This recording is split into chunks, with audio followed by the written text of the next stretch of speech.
Usei toda a minha herança de 100.000 euros para pagar a universidade do meu cunhado. No dia do divórcio, a minha sogra tentou forçar-me a sair de mãos vazias. Inesperadamente, o meu cunhado entregou-me algo que deixou toda a família emudecida. Se assinares este papel hoje, Leonor, deixo-te levar a mala com as tuas roupas. Se não, até a mala fica. Esta foi a primeira coisa que a minha sogra disse no dia em que fomos ao tribunal finalizar o divórcio.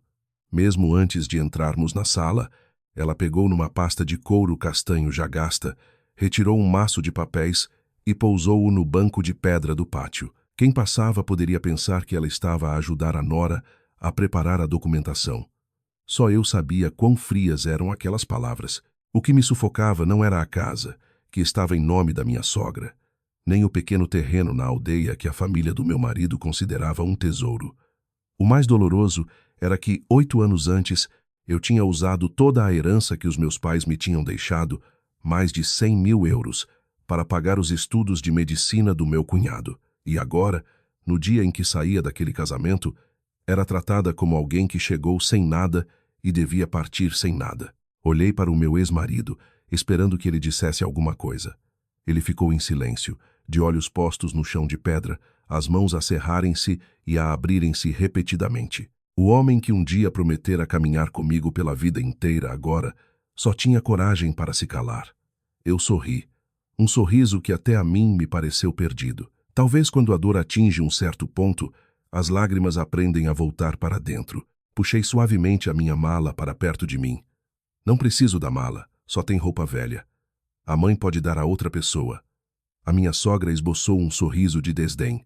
Bom, uma pessoa que sabe o seu lugar torna mais fácil olharmos-nos nos olhos no futuro. Nesse preciso momento, ouvimos o som de uma travagem brusca no portão do tribunal. Um jovem de bata branca, que nem tivera tempo de atirar, ainda com uma pasta de documentos na mão, entrou a correr, ofegante. Esperem! O seu grito fez com que todos nos virássemos. Era Diogo, o irmão do meu marido. O rapazinho que eu levara para Lisboa para começar a universidade era agora médico interno. Diogo parou a poucos passos de nós, olhando para a mãe e depois para mim. O seu rosto, habitualmente calmo, estava vermelho da corrida. Mãe, não a obrigue a assinar. A minha sogra franziu o sobrolho. Isto é uma conversa de adultos. O que fazes aqui? Vim, porque este assunto também me diz respeito. A atmosfera ficou subitamente pesada. Olhei para o Diogo, sentindo uma mistura de alívio e preocupação. Conhecia o seu temperamento. Quanto mais ansioso ficava, mais propenso era a dizer algo que magoasse os outros. Diogo aproximou-se, inclinou ligeiramente a cabeça para mim. Leonor, desculpa o atraso. Abanei a cabeça suavemente. Estavas de serviço. Troquei de turno. Apenas estas 3 palavras foram suficientes para sentir um nó na garganta. 8 anos antes, se alguém me perguntasse o que era mais valioso na minha vida, eu não hesitaria. O meu marido, Pedro, era engenheiro civil. Conhecemo-nos quando a minha empresa de design de interiores foi contratada para um projeto que ele supervisionava. Pedro era um homem bom, de poucas palavras, e fazia tudo com calma. O que mais me cativou nele foi o cuidado que tinha com a mãe e o irmão mais novo. O pai falecera cedo e a mãe criara a família sozinha. Por isso Pedro cresceu com a mentalidade de que devia sacrificar-se pelos seus. Pouco antes do nosso casamento, após um longo período de doença, os meus pais tinham me deixado uma herança significativa, fruto das suas poupanças e da venda de um pequeno terreno, totalizando mais de 100.000 euros. No dia do casamento, enquanto me ajudava a preparar, o meu pai disse-me apenas uma coisa: este dinheiro não é para te vangloriares. Usa-o quando realmente precisares. Na altura, eu ri-me. Mas eu tenho o Pedro, pai. O meu pai olhou para o meu noivo e acenou. Espero que ele seja sempre digno da tua confiança. Ninguém imaginava que estas palavras me acompanhariam durante tantos anos. Depois do casamento, fui viver com a minha sogra. A casa não era rica, mas também não era pobre. Com boa gestão, havia o suficiente para tudo. A minha sogra tinha uma pequena mercearia à frente de casa. Era conhecida no bairro pela sua frugalidade. Dizia-se a brincar que até regateava o preço dos legumes. No início, ela tratou-me bastante bem. Todas as manhãs, chamava-me para tomar o pequeno almoço e, por vezes, dava-me um pêssego maduro às escondidas. Tu gostas de doces. Eu, sinceramente, via-a como uma mãe. Naquela altura, Diogo estava a terminar o secundário. Era um rapaz bom, inteligente e sempre a sorrir. Uma vez, durante o jantar, ele disse: "Se entrar em medicina, vou ter de pedir um empréstimo para as propinas." A minha sogra suspirou. "De onde é que a nossa família vai tirar esse dinheiro?" Pedro serviu-se de um pedaço de peixe e ficou em silêncio. Eu também me calei, mas ninguém conseguiu engolir bem a comida naquela noite. Alguns meses depois, Diogo entrou mesmo na faculdade de medicina. A família ficou feliz, mas a alegria não durou muito. As propinas, o alojamento, os livros, os estágios, tudo somado ultrapassava largamente as possibilidades da família. Uma noite, peguei na minha caderneta de poupanças e coloquei-a à frente de Pedro. "Quero usar a minha herança." Pedro ficou chocado. "O que estás a dizer?" "Para ajudar o Diogo a estudar." Ele levantou-se de um salto. "Não pode ser. O dinheiro está bem onde está. É o dinheiro que os teus pais te deixaram." Olhei para ele. "Exato, é meu." Pedro calou-se. Eu sabia que ele me compreendia. Havia decisões que, se ponderadas em demasia, nunca seriam tomadas. Naquela noite, ficamos acordados até de madrugada. Pedro abanou a cabeça várias vezes. Não queria carregar o estigma de viver à custa da família da mulher. Eu ri-me. "Ninguém está a dizer que estás a viver à minha custa. Estou a investir num futuro médico." Pedro olhou para mim durante muito tempo e depois também sorriu. "E se ele desistir do curso? Então, considero que comprei um irmão mais novo." Ele riu-se abertamente. Aquele raro som de riso iluminou o pequeno quarto. Uma semana depois, retirei todo o dinheiro. Depois de reservar uma pequena quantia para emergências, entreguei quase tudo ao Diogo. Ele pegou na caderneta bancária com as mãos a tremer. "Cunhada, eu não posso aceitar." "Aceita. Não vais conseguir pagar-me de volta. Quando conseguires curar muitas pessoas, considera a dívida paga." Diogo baixou a cabeça por um longo tempo. Foi a primeira vez que o vi chorar. Os anos seguintes giraram em torno de uma única palavra: poupança. Deixei de comprar roupa nova. O telemóvel com o ecrã partido foi usado por mais 3 anos. Pedro trabalhava longe, em obras, e só voltava a casa ao fim de semana. Eu ajudava a minha sogra na mercearia. Lembro-me de um dia de sol abrasador, em que as duas contávamos as garrafas de refrigerante que tínhamos acabado de receber. Ela olhou para mim e sorriu. "A nora desta casa é mesmo uma trabalhadora." Eu sorri de volta. "Ainda tenho muita força." Ela acenou. "Quando o Diogo for médico, a nossa vida vai mudar." Ouvi aquilo e senti-me feliz. Feliz como se tivesse acabado de receber o meu próprio diploma. Sempre que o Diogo ligava, contava histórias da faculdade. Por vezes, ligava logo após um turno, com a voz exausta. "Sabes, cunhada, hoje pela primeira vez assisti a uma cirurgia. Eu, que estava a arranjar legumes, parei. Ficaste nervoso? Deixaste cair algum instrumento?" Do outro lado da linha ouvi uma gargalhada. "Felizmente não. Isso já é muito bom." Pedro, sentado ao meu lado, ouvia a nossa conversa e fingia estar sério. "Acho que ele fala mais contigo do que comigo." Diogo riu-se. "O mano só me pergunta pelas notas. A cunhada pergunta-me se já comi." Os 3 rimos-nos. Chamadas como esta faziam-me acreditar que todo o sacrifício valia a pena. Eu pensava que, enquanto a família se amasse, o dinheiro acabaria por ser recuperado. Só não sabia que pequenas fissuras já tinham aparecido há muito tempo, escondidas sob o teto daquela casa, esperando apenas o dia em que o peso seria suficiente para tudo se quebrar. E o primeiro dia em que me apercebi disso, começou com um jantar perfeitamente normal. Quando a minha sogra pousou os talheres, olhou diretamente para mim e, lentamente, fez uma pergunta cujo significado, na altura, eu não compreendi totalmente. "No futuro, se o Diogo for bem-sucedido, alguma vez pensaste em acertar as contas daquele dinheiro?" O jantar, que até há pouco estava animado com as histórias do hospital do Diogo, ficou subitamente silencioso. O ventilador de teto girava lentamente sobre as nossas cabeças e o som da colher a tocar na tigela de sopa Parecia mais alto do que o normal. Levantei os olhos para ela, pensando que tinha ouvido mal. Acertar as contas? Como assim, mãe? A minha sogra calmamente serviu-se de um pedaço de tofu, colocou-o no prato e só depois respondeu. O que quero dizer é que se tu deste dinheiro para o Diogo estudar, é justo que ele te devolva quando tiver posses. Contas claras, amizades longas. Pedro, ao meu lado, pigarreou. Mãe, isso logo se vê. Ela olhou para o filho. Logo quando? Já estou velha. Já vi muitas histórias na família. Hoje amam-se, amanhã zangam-se, por causa de uns trocos. Digo isto agora para não haver ressentimentos. Eu sorri levemente. Esteja descansada, mãe. Nunca pensei em reaver o dinheiro. Agora dizes isso, mas quem sabe o futuro? Desde o momento em que dei o dinheiro ao Diogo, considerei-o uma ajuda a um irmão. Não escrevi nenhuma nota de dívida, nem o encarei como um empréstimo. Ela não disse mais nada, mas percebi que o seu olhar continuava pensativo. Naquele dia, pensei apenas que a minha sogra era uma mulher cuidadosa, com medo de futuros mal-entendidos. Mal sabia eu que, a partir daquele momento, na sua mente, começava a formar-se uma perspectiva diferente sobre aquele dinheiro.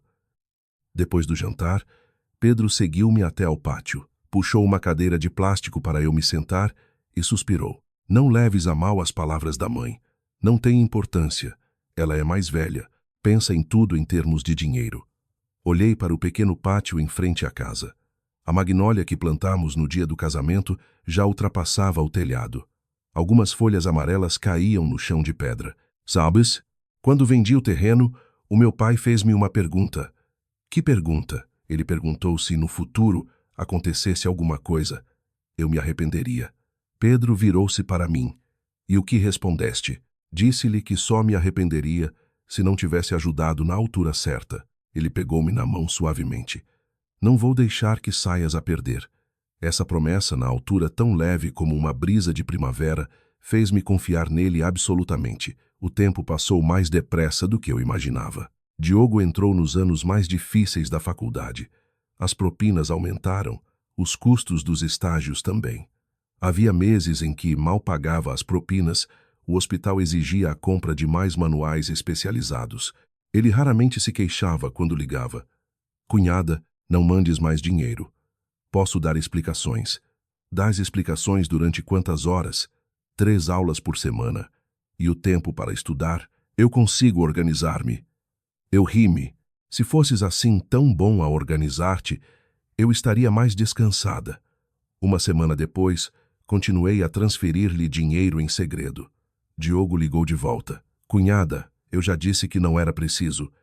Vendi mais uns projetos de interiores. Guarda o dinheiro para ti.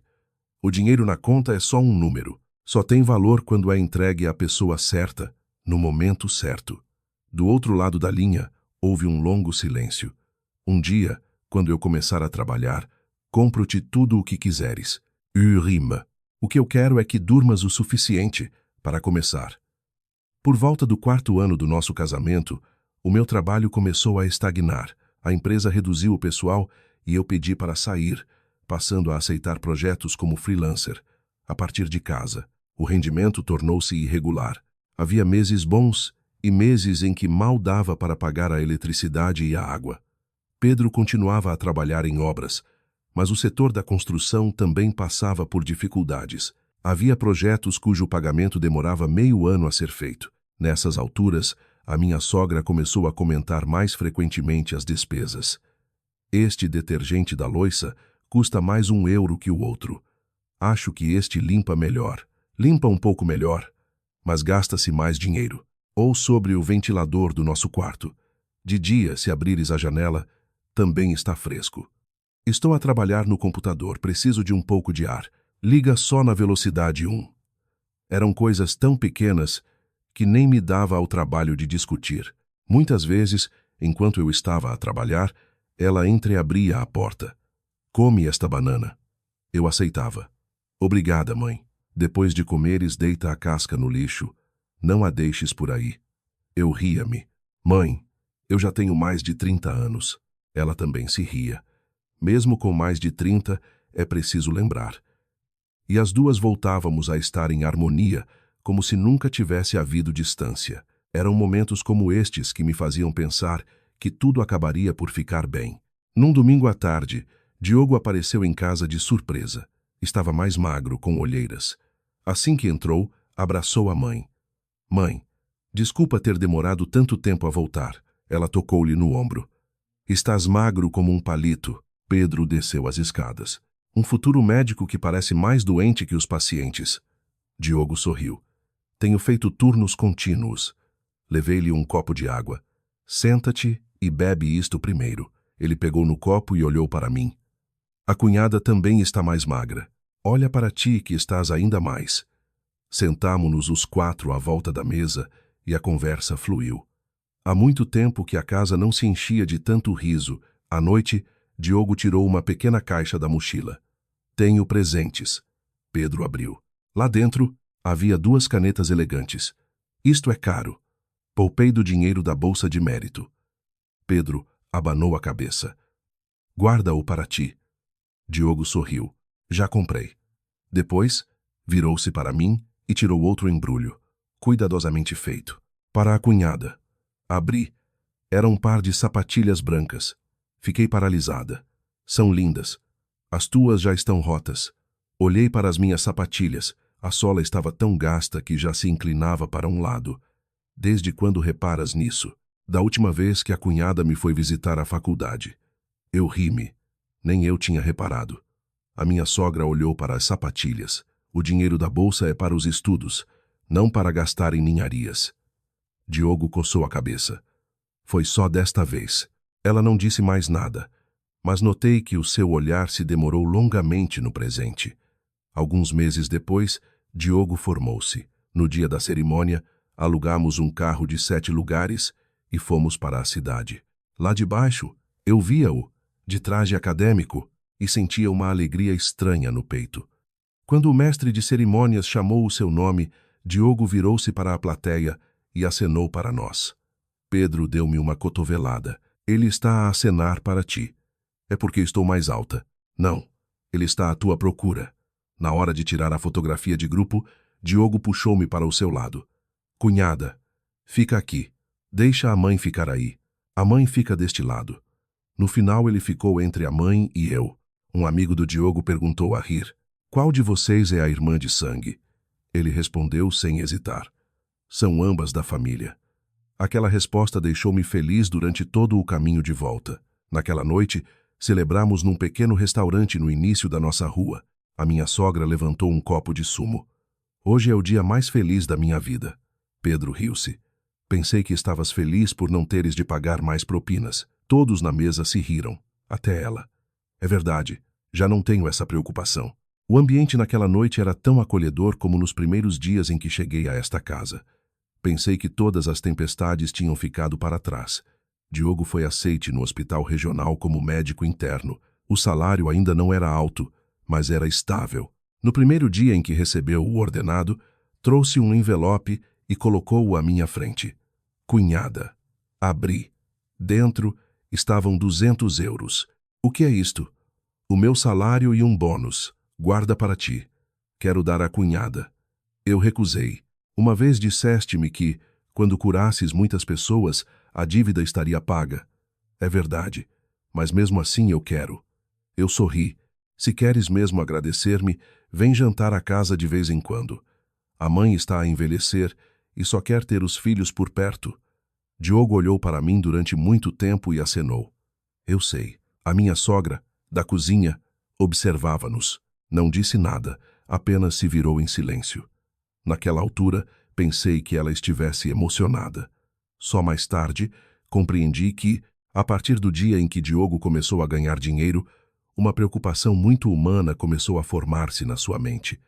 Ela temia que o filho mais novo se afeiçoasse mais à cunhada do que à própria mãe, e a partir daí, as suas palavras aparentemente inocentes começaram a mudar, pouco a pouco, pequenas mudanças que me faziam dizer a mim mesma para não pensar demasiado, mas que, um dia, quando liguei todos os pontos, me fizeram perceber que tudo tinha tomado um rumo diferente há muito tempo. Só me apercebi verdadeiramente dessa mudança numa manhã de início de outono.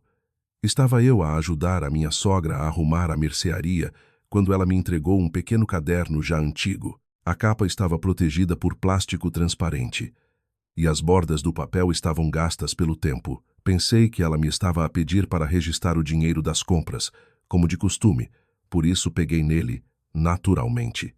Vê isto. Abri o caderno. A primeira página tinha, escrito com uma caligrafia cuidada, despesas da família. As páginas seguintes estavam repletas de números: eletricidade, água, reparação do telhado, compra de um frigorífico novo, substituição da bomba de água, prendas de casamento para familiares, havia despesas de há 3 anos e outras registradas há poucos dias. Eu sorri. A mãe é mesmo organizada.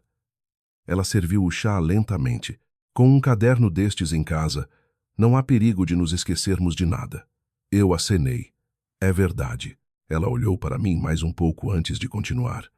Assim, no futuro, sabe-se quem contribuiu com quanto.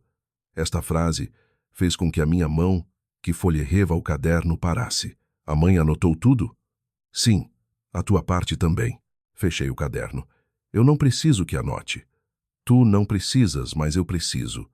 Pousei o caderno na mesa, sentindo uma estranha sensação a crescer dentro de mim. Continuei a sorrir, porque, depois de tantos anos a viver com ela, eu sabia que a minha sogra gostava de ter tudo claro. No entanto, a partir desse dia, comecei a prestar mais atenção. E, de facto, ela anotava tudo. Uma vez, dei 250 euros para reparar o telhado. Ela anotou. Pedro pagou o seguro. Ela anotou. Diogo deu algum dinheiro à mãe para as suas despesas. Ela também anotou. Até no dia em que comprei uma panela de arroz nova porque a antiga se estragou, ela perguntou o preço e registrou. Um dia, a brincar, disse: Mãe, com tantos registros, se perder este caderno, vai ficar muito triste. Ela riu-se. Não o vou perder. Guardo-o muito bem. Pensei apenas que ela era cuidadosa. Só mais tarde percebi que aquele caderno se tornaria a raiz de muitos mal-entendidos. O trabalho de Pedro começou a estabilizar quando a empresa ganhou um grande projeto no Algarve. Ele saía cedo e voltava tarde, por vezes passando 3 ou 4 dias fora de casa. Todas as noites, quando ligava, a primeira pergunta era sempre a mesma. Já jantaste? Já. E a mãe? Está bem? Está. O Diogo ligou? Ligou. Hoje esteve de urgência. E assim, os dois partilhávamos pequenas trivialidades. Um dia perguntei-lhe: Estás cansado? Estou. Vem descansar uns dias. Quando o projeto acabar, eu vou. Eu ri-me. Dize sempre que é quando o projeto acabar. É verdade. Tenho saudades tuas. Do outro lado da linha, houve um breve silêncio.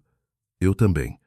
Apenas algumas palavras como estas eram suficientes para me alegrar a noite inteira. Diogo começou a habituar-se ao trabalho no hospital. Raramente falava das suas conquistas, preferindo contar histórias dos pacientes. Sabes, cunhada, hoje conheci uma senhora com mais de 80 anos. E então?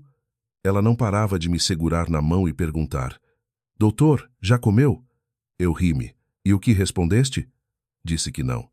Então, ela tirou um bolo da mala. Rimo-nos os dois. Comeste? Comi, claro. Era melhor que a comida do hospital. Estas histórias simples faziam-me acreditar que Diogo continuava a ser o mesmo rapaz sincero de sempre. Numa tarde de fim de semana, enquanto eu limpava as prateleiras da mercearia, a senhora Helena, a vizinha da frente, veio comprar uma garrafa de azeite. Ela era uma pessoa alegre, sempre com conversa para toda a gente. A nora da senhora é mesmo uma mulher de valor. Usou a herança dos pais para o cunhado estudar, e agora ele é médico. A minha sogra sorriu socialmente. Ora, os miúdos trataram de tudo sozinhos. A senhora Helena suspirou. É uma bênção. Toda a gente me diz que a senhora tem uma nora excelente. Eu estava curvada a arrumar as coisas, por isso só ouvi vagamente. Quando a senhora Helena se foi embora, a minha sogra fechou a vitrina e disse, com uma voz muito suave: Nesta vida, as pessoas de fora só veem um lado da história. Levantei a cabeça. O que disse, mãe? Nada. Ela virou-se para dentro. Fiquei ali parada por uns segundos e depois continuei o meu trabalho. Foi um pequeno incidente. tão pequeno que rapidamente me esqueci dele. Pouco tempo depois, Diogo recebeu um prêmio pelo bom desempenho na sua primeira avaliação. Naquele fim de semana, ele trouxe uma máquina de lavar roupa nova. A máquina antiga lá de casa já tinha mais de 10 anos e sempre que centrifugava, fazia tremer o chão todo. A minha sogra, ao ver a carrinha de entregas parar em frente ao portão, ficou surpreendida. "O que compraste?" "Uma máquina de lavar." "Quem te mandou comprar?" "Comprei para oferecer à mãe." "Quanto custou?" "Recebi um prêmio." Ela abanou as mãos. "Dinheiro desperdiçado. A máquina antiga ainda funciona, mas sempre que a mãe a usa, tende a calçar com tijolos." Ela olhou para a máquina nova. Embora os seus lábios ainda reclamassem, os seus olhos não conseguiam esconder a alegria. Naquela tarde, ligou a vários familiares para se gabar. "O meu filho mais novo comprou-me uma máquina de lavar." Ao ouvir a sua voz animada, também eu fiquei feliz. No entanto, à noite, quando estávamos só as duas na cozinha, ela perguntou-me de repente: "Ele pediu-te a tua opinião antes?" Fiquei surpreendida. "Sobre a compra da máquina de lavar?" "Sim." "Não." Pensei que ele tinha falado com a mãe. Eu ri-me. "Ele já é crescido." Ela acenou com a cabeça, mas a sua expressão permaneceu pensativa. Depois daquele dia, reparei que a minha sogra mencionava frequentemente dinheiro sempre que o Diogo vinha à casa. "Guarda o dinheiro para ti. Não compres mais presentes. Um dia vais casar." De cada vez, o Diogo sorria. "Eu sei." Numa ocasião, ele trouxe umas frutas. Ela voltou a queixar-se. "Estas maçãs também se vendem no mercado aqui ao lado." Diogo coçou a cabeça. "Mas estas pareceram-me boas." "Se te pareceram boas, come-as no hospital." Sentada ao lado, não consegui conter o riso. "Mãe, com tantas críticas, da próxima vez o Diogo só vai trazer um molho de couves." Os três rimos-nos, até a minha sogra. O ambiente aliviou-se novamente. Eu continuava a pensar que tudo acabaria por ficar bem. Mas a vida tem mudanças lentas, e quando nos apercebemos, tudo já é diferente. Pedro começou a ficar mais ocupado. Vinha à casa com menos frequência. Por vezes, só comíamos juntos uma vez a cada 2 semanas. Uma noite, enquanto servia chá à minha sogra, ela olhou para mim por um longo tempo. "Leonor." "Sim, mãe?" "Se um dia o Diogo se casar, pensas em viver separada ou continuar aqui?" Fiquei um pouco surpreendida. Ainda não pensei nisso. Pergunto com antecedência. "A casa é pequena. Logo se vê." Ela acenou com a cabeça. "Sim." A conversa terminou ali, mas mais tarde, ao refletir, percebi que a minha mãe já estava a fazer planos a longo prazo. Tão a longo prazo que todas as suas decisões posteriores giraram em torno de manter a casa para os seus 2 filhos. Um mês depois, no aniversário da morte do meu sogro, a família reuniu-se. Os mais velhos sentaram-se na sala, enquanto os jovens ajudavam na cozinha, no pátio. Durante o almoço, um tio comentou casualmente: "O Diogo agora é médico. Deve estar para casar." Todos se riram. Uma prima acrescentou: "Tem de arranjar uma noiva tão boa como a cunhada." A sala encheu-se de risos. A minha sogra também sorriu, mas não respondeu. Perto do final da refeição, enquanto alguns bebiam café, a conversa mudou para a casa. Um tio olhou para a casa e disse: "Como é que isto vai ser dividido no futuro?" Pedro, que estava a servir água, parou. "Ainda falta muito para isso." O tio riu-se. "Muito tempo? É melhor preparar as coisas com antecedência." A minha sogra pousou lentamente a chávena de café. "Esta casa é minha. No futuro, eu decido." Ninguém disse mais nada. Eu também não prestei atenção. No entanto, enquanto arrumava a mesa, ouvi sem querer 2 tias a cochichar no alpendre. A nora vendeu 100.000 euros para o cunhado estudar. No futuro, deve ter direito a uma parte. Quem sabe? Questões de dinheiro são complicadas. Não quis ouvir mais e afastei-me. Palavras de estranhos podem parecer inofensivas, mas são como pequenas pedras atiradas a um lago. No início, é apenas uma ondulação, mas os círculos de água espalham-se silenciosamente. Poucos dias depois, Pedro anunciou que seria transferido permanentemente para Lisboa para gerir um projeto. Ele queria que eu fosse viver com ele. Fiquei feliz. No entanto, a minha sogra ficou em silêncio, por um longo tempo antes de falar. Se vocês os dois forem embora, quem toma conta da mercearia? Pedro olhou para a mãe. Contratamos alguém. Contratar alguém custa dinheiro. Eu trato disso. Ela virou-se para mim. E tu, o que pensas? Olhei para a mercearia a qual me dedicara durante tantos anos e depois para o meu marido. Pela primeira vez desde que me casara, a hesitação começou a instalar-se no meu coração. Nesse preciso momento, o telemóvel do Diogo tocou. Ele olhou para o ecrã e levantou-se de um salto. O hospital está a ligar. Há uma urgência, tenho de ir. Enquanto corria para o portão, um envelope amarelo caiu da sua pasta de documentos. Curvei-me para o apanhar, tencionando chamá-lo, quando os meus olhos se fixaram na frase escrita no exterior. A caligrafia era, inconfundivelmente, a do Diogo. Entregar em mãos a Leonor apenas quando eu disser que chegou a hora. Quando estava prestes a chamar o Diogo de volta, a sua mota já tinha desaparecido no final da rua. O som da sirene de uma ambulância ecoava na avenida principal, misturando-se com o som da chuva que começava a cair sobre o telhado. O envelope amarelo continuava na minha mão, leve, mas a pesar-me no coração. Olhei para a frase: entregar em mãos a Leonor apenas quando eu disser que chegou a hora. A caligrafia era, sem dúvida, a do Diogo. Reconheci-a de imediato, pois anos antes tinha-o ajudado a rever inúmeros relatórios e estava familiarizada com a sua forma de escrever cada letra. Olhei em volta. A minha sogra estava a arrumar a louça. Pedro continuava à mesa, a rever alguns desenhos que trouxera da obra. Guardei discretamente o envelope no bolso, não por curiosidade, mas porque era o que o Diogo tinha pedido. Se ele escrevera aquilo de forma tão clara, eu não tinha razão para o abrir. Naquela noite, Pedro e eu subimos para o nosso quarto. Ele deitou-se na cama, com as mãos atrás da cabeça. O que pensas sobre mudar-te para Lisboa? Eu estava sentada em frente ao toucador, a tirar lentamente o gancho do cabelo. Eu também quero, mas preocupo-me com a mãe. Pedro suspirou. Eu sei. Desde que o pai morreu, ela habituou-se a ter alguém por perto. Pensei em contratar alguém para ajudar na mercearia. Contratar alguém para a mercearia é uma coisa, mas à noite ela ficaria sozinha. Ele ficou em silêncio. Eu percebi que ele também estava num dilema.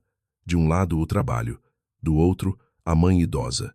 No pequeno quarto, a chuva batia ritmicamente na janela. De repente, Pedro riu-se. Quando nos casamos, pensei que, depois de casados, podíamos ir para onde quiséssemos. Eu também sorri. E agora descobrimos que ter uma mãe idosa em casa é como carregar um fio. Não um fio que prende, mas um fio de afeto. Virei-me para ele. Gostei da tua metáfora. Pensei muito para chegar a ela. Rimo-nos os dois.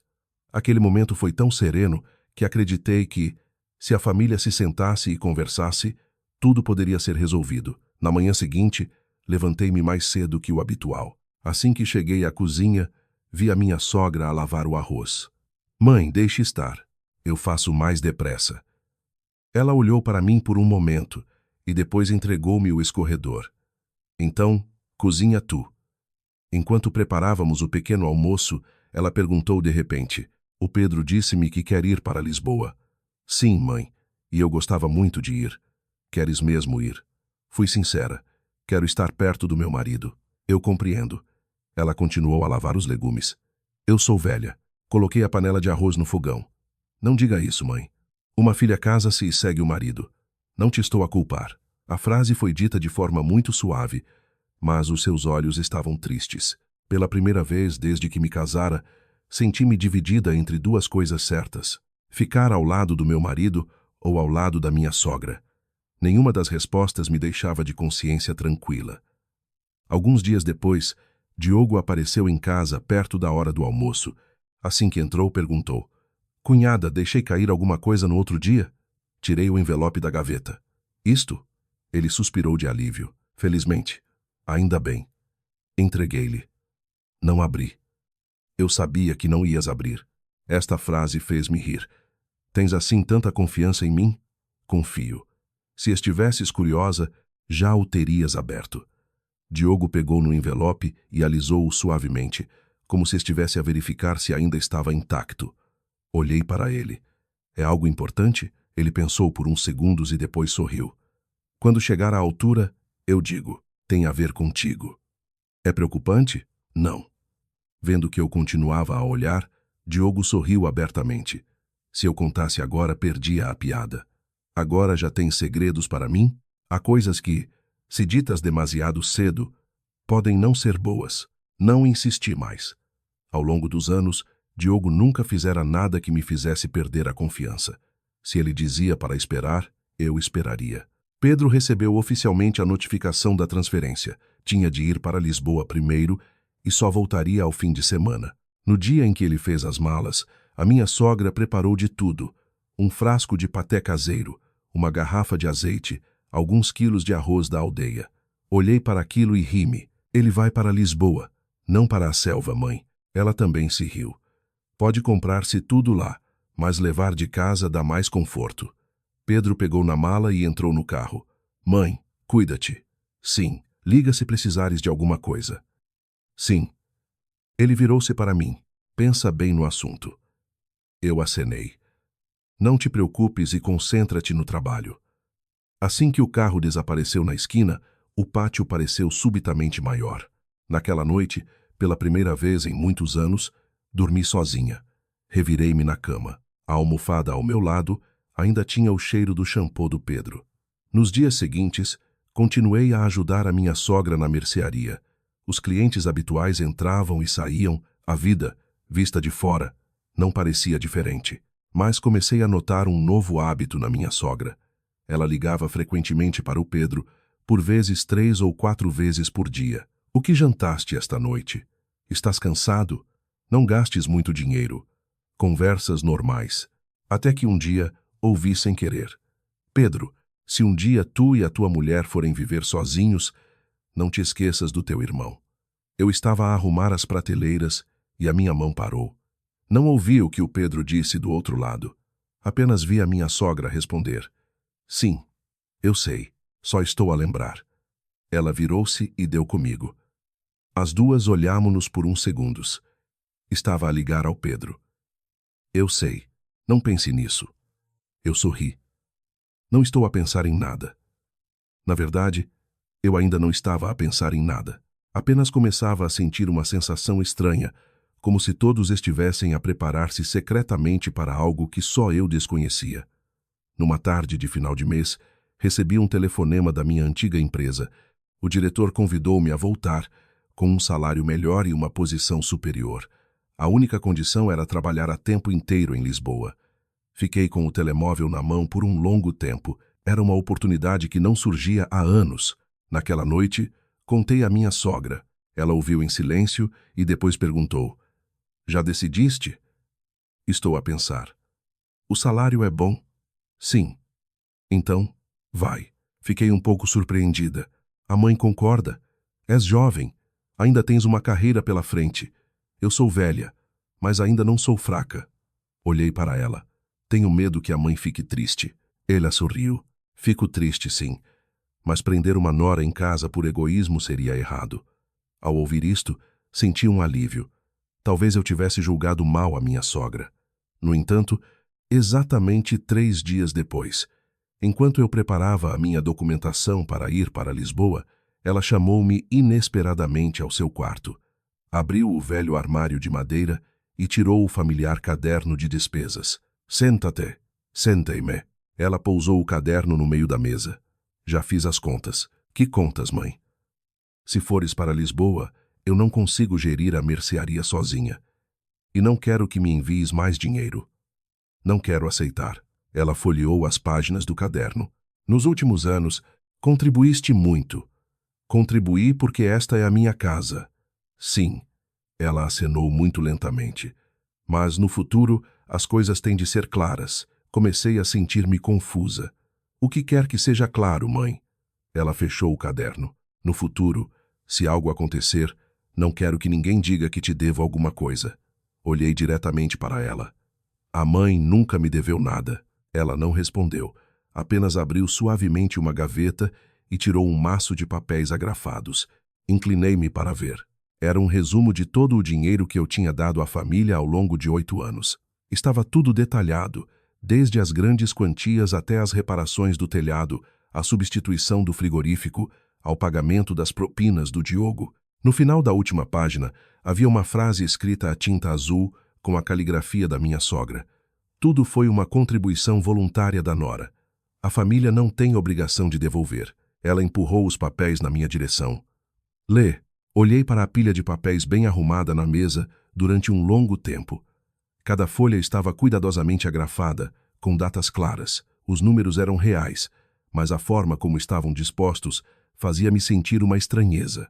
8 anos a vivermos juntos, tantas refeições partilhadas, tantas noites em branco por causa de um familiar doente, tantas horas à espera do Diogo à porta do hospital depois de um turno noturno, tudo se transformara em linhas de tinta seca. Folheei as páginas. Havia uma quantia para as propinas do primeiro ano, a quantia da venda do terreno, e depois pequenas quantias para reparações do telhado, substituição do portão da garagem, compra de um congelador para a mercearia. Não faltava nada. No final, tal como eu tinha visto, estava a frase: tudo foi uma contribuição voluntária da nora. A família não tem obrigação de devolver. Levantei o olhar. A mãe quer que eu assine. Ela acenou. Quero que as coisas fiquem claras para o futuro. Por que agora? Porque vais para Lisboa. Pousei os papéis. Eu nunca pedi nada de volta. Eu sei. Então, por que se preocupa? Ela encostou-se lentamente na cadeira. Tu não pediste, mas a vida é longa. A mãe não confia em mim? Ela ficou em silêncio por um bom tempo. Confio na pessoa que és hoje. Aquela resposta deu-me um aperto no coração. A mãe tem medo da pessoa que eu serei amanhã? Ninguém sabe como será o amanhã. Olhei para o rosto da mulher à minha frente. As rugas nos cantos dos seus olhos estavam muito mais profundas do que no dia em que cheguei a esta casa como nora. Eu compreendia que ela passara por anos difíceis e entendia por que queria sempre ter tudo bem seguro nas suas mãos. Mas, pela primeira vez, senti que havia uma distância entre nós que a minha sinceridade, por si só, não conseguia preencher. Fechei a pasta de papéis. Mãe, dê-me alguns dias para pensar. Ela não insistiu. Claro, à noite, liguei ao Pedro. Ele tinha acabado de sair de uma reunião e a sua voz ainda estava cansada. Como correu a preparação dos teus documentos hoje? Pedro. Sim, a mãe deu-me um papel para assinar. Que papel? Contei-lhe tudo, do início ao fim. Do outro lado da linha houve silêncio. Esperei. Muito tempo depois ele falou. A mãe fez mesmo isso? Sim. Deixa-me falar com ela. Não. Por quê? Não quero criar tensão entre ti e a tua mãe. Mas este assunto... Interrompi-o. A mãe não me repreendeu nem me forçou a assinar já. Ela só quer ficar descansada. Ele suspirou. Não me parece bem. Descansa esta noite. Falamos quando voltares. Ele ainda tentou dizer mais alguma coisa, mas no final apenas recomendou. Não assines já. Claro que não. 2 dias depois, Pedro tirou uma folga e veio à casa. Assim que entrou, antes mesmo de trocar de roupa, perguntou: onde está a mãe? Está a regar as plantas nas traseiras. Ele foi direto para lá. Eu não o segui. A conversa entre mãe e filho, talvez fosse melhor deixá-los a sós. Cerca de meia hora depois, os dois voltaram. Ninguém levantou a voz. Ninguém parecia zangado. A minha sogra subiu para o quarto em silêncio. Pedro sentou-se, serviu um copo de água e bebeu-o de um só trago. Já falei com ela. O que ela disse? Disse que o papel não era contra ti. Então, era contra quem? Contra todas as possibilidades que pudessem acontecer. Eu sorri levemente. Parece um contrato de seguro.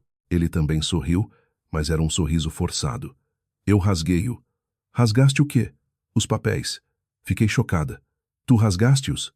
Sim, disse a mãe que se, para vivermos juntos, tivéssemos de assinar um papel como aquele. Então, qual era o sentido? Levei a mão à testa. Deixaste a mãe triste. Eu sei, perdi a cabeça.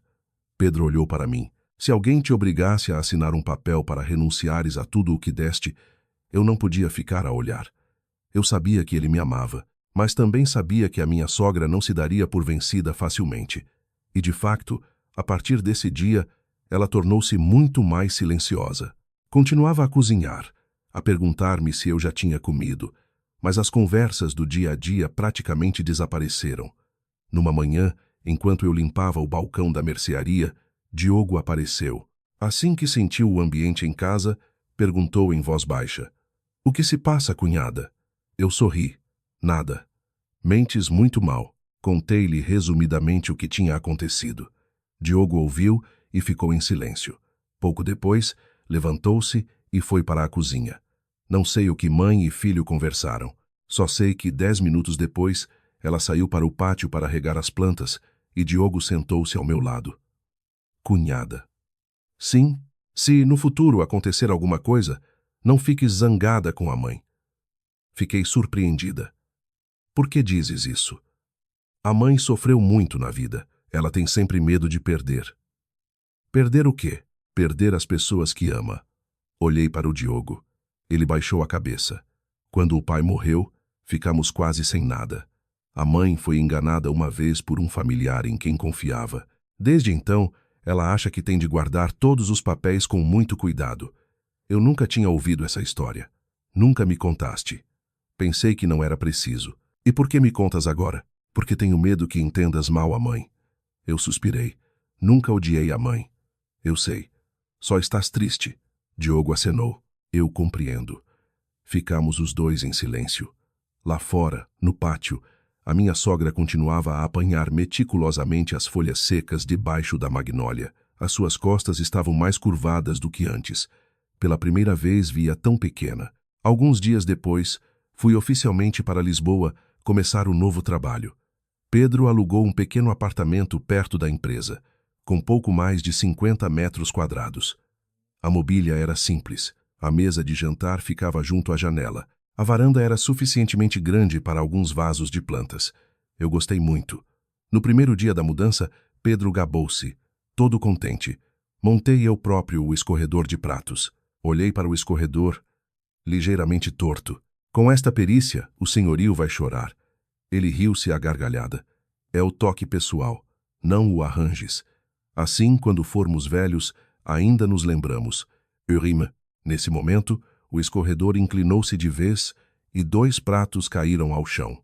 Felizmente, não se partiram. Ri-me tanto que até me vieram as lágrimas aos olhos. Pedro coçou a cabeça. "Ok. Amanhã arranjas tu." Aquele momento fez-me sentir mais leve. Depois de tantos dias de tensão, finalmente, o meu marido e eu tivemos uma noite cheia de risos. A vida em Lisboa estabilizou gradualmente. Durante o dia, eu ia para o trabalho, Pedro para as obras. Ao fim de semana, íamos visitar a mãe. De cada vez que íamos, eu levava alguma coisa. Umas frutas, um bolo ou sementes de flores. A minha sogra aceitava, mas dizia sempre: "Não compres mais nada." Eu sorria: "Mas eu gosto." Ela abanava a cabeça: "Guarda o dinheiro." Tudo parecia ter acalmado, até que, uma tarde, estava eu na empresa quando o telemóvel tocou. Era um número desconhecido. "Cartório Notarial de Alvalade." "Falo com a dona Leonor Guedes." "Sim, sou eu. Gostaríamos de confirmar algumas informações relacionadas com o patrimônio da família do seu marido." Fiquei surpreendida. "Que patrimônio?" "Peço desculpa, mas por regras de confidencialidade, só podemos confirmar quando estiver presente." "Eu estou envolvida?"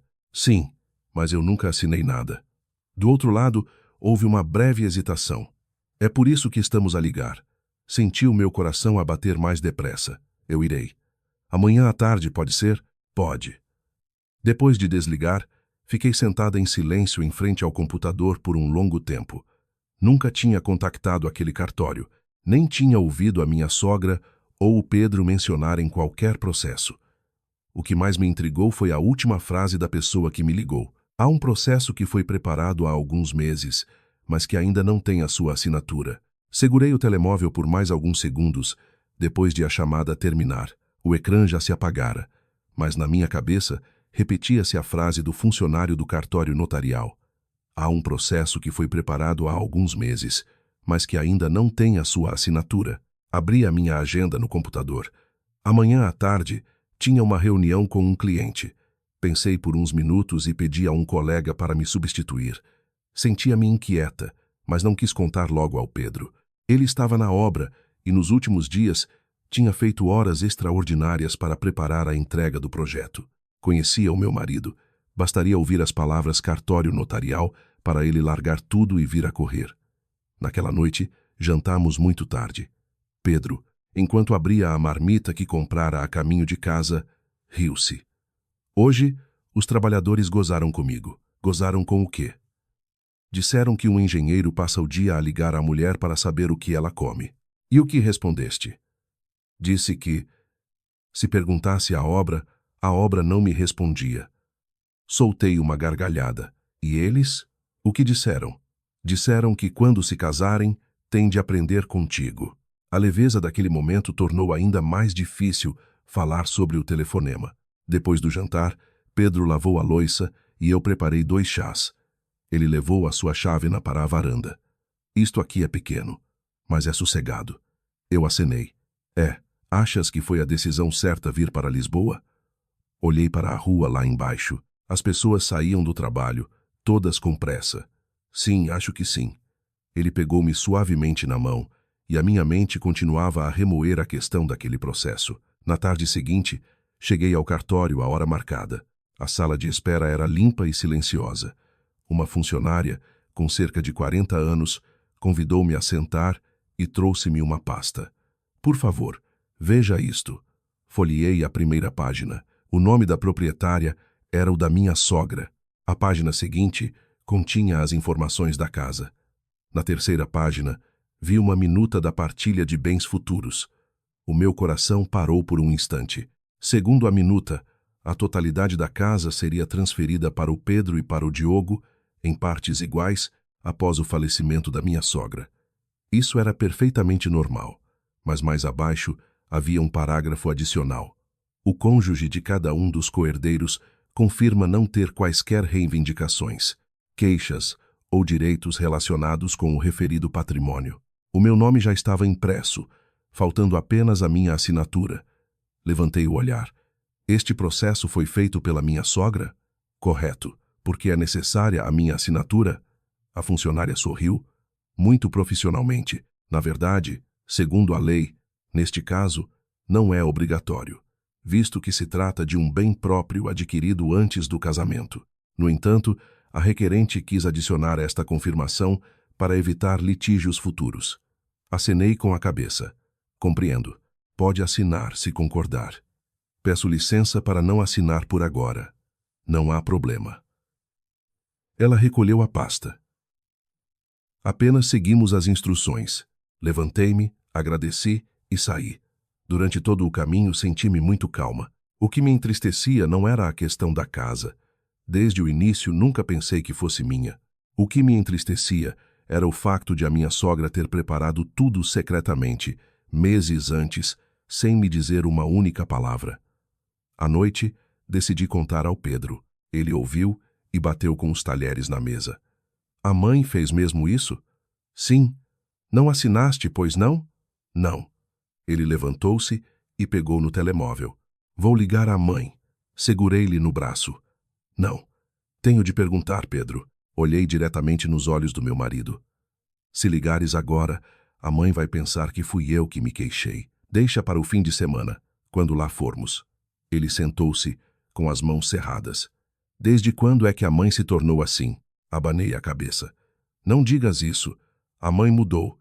Talvez só queira sentir-se segura. Pedro olhou para mim por um longo tempo. Tu vês sempre o lado bom das pessoas. Eu sorri levemente. Talvez isso também seja um defeito. Ele abanou a cabeça. Só tenho medo que um dia quem saia a perder sejas tu. No fim de semana, fomos à casa dos meus sogros. O ambiente estava normal. A minha sogra estava a arrumar a mercearia. Quando nos viu, perguntou logo. Já almoçaram? Ainda não. Vou cozinhar mais qualquer coisa. Entrei na cozinha para ajudar. Tudo decorreu naturalmente, como em tantas outras vezes. À noite, depois do jantar, Pedro abordou o assunto com delicadeza. Mãe. Sim? No outro dia, a mãe foi ao cartório. A mão dela parou. Fui. Por que não nos disse nada? Não era nada de especial. Eu já sei do processo. Ela olhou para mim. Eu permaneci em silêncio. Um momento depois, ela suspirou. Quando é que ias contar? Quando estivesse tudo tratado. Pedro franziu o sobrolho. Depois de estar tudo tratado, que sentido faria contar? Só não queria incomodar. Porque era precisa a assinatura da minha mulher? Para que, no futuro, ninguém ficasse numa posição difícil. Alguma vez discutimos por causa da casa, mãe? Ela não respondeu de imediato. Um longo tempo depois, disse em voz baixa: Ainda não. Então por que fez isso? Ela olhou para a mesa. Sou velha. Não tem a ver com a idade. Tem. Já vi muitas famílias em que irmãos deixam de se falar por causa de uma casa. A nossa família não é assim. Agora não é. Pedro ia continuar, mas eu toquei-lhe levemente no braço. Ele percebeu e calou-se. Olhei para a minha sogra. Mãe, sim, eu não vou assinar. Ela ficou um pouco surpreendida. Por quê? Não é por querer a casa. Então, só quero que assuntos como este sejam discutidos abertamente entre nós. Ela baixou a cabeça. No quarto, só se ouvia o tic-tac do relógio de parede. Naquela noite, não consegui dormir. Por volta das 11, desci à cozinha para beber água. A luz do pátio ainda estava acesa. A minha sogra estava sentada sozinha. À sua frente estava o familiar caderno de despesas. Aproximei-me. A mãe ainda não dormiu? Nem tu. Servi 2 copos de água. Está com saudades do pai? Ela olhou para o pátio. Estou.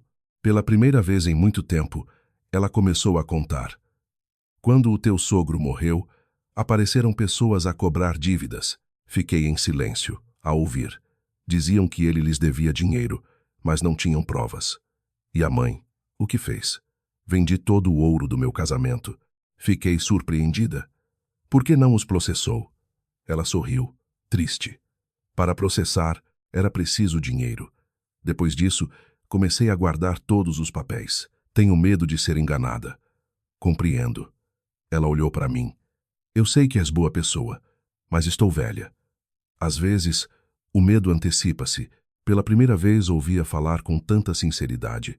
De repente, percebi que a mulher sentada à minha frente não estava a proteger-se de mim, mas sim da sua própria insegurança. Na manhã seguinte, Diogo chegou. Assim que entrou, sentiu o ambiente pesado.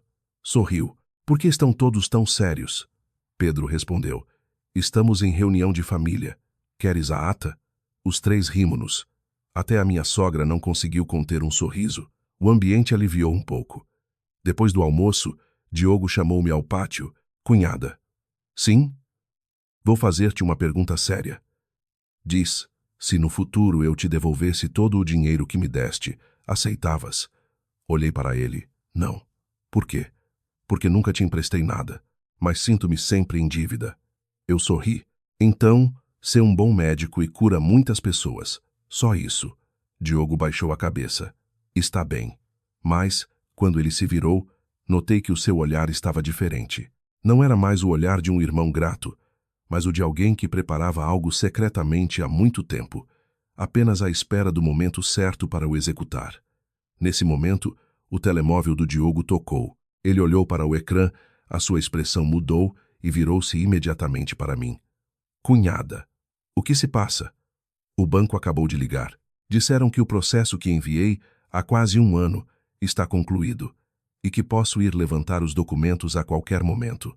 Diogo olhou para o ecrã do telemóvel por mais alguns segundos e depois guardou-o. Não perguntei nada de imediato, pois a sua expressão era uma mistura de alívio e confusão. Depois de tantos anos, eu sabia que, quando Diogo não queria falar, quanto mais eu perguntasse, mais embaraçado ele ficava. Precisas de ir ao banco? Diogo acenou. Talvez no próximo fim de semana. Queres que vá contigo? Ainda não é preciso. Ele sorriu levemente, tentando parecer normal, e voltou para dentro.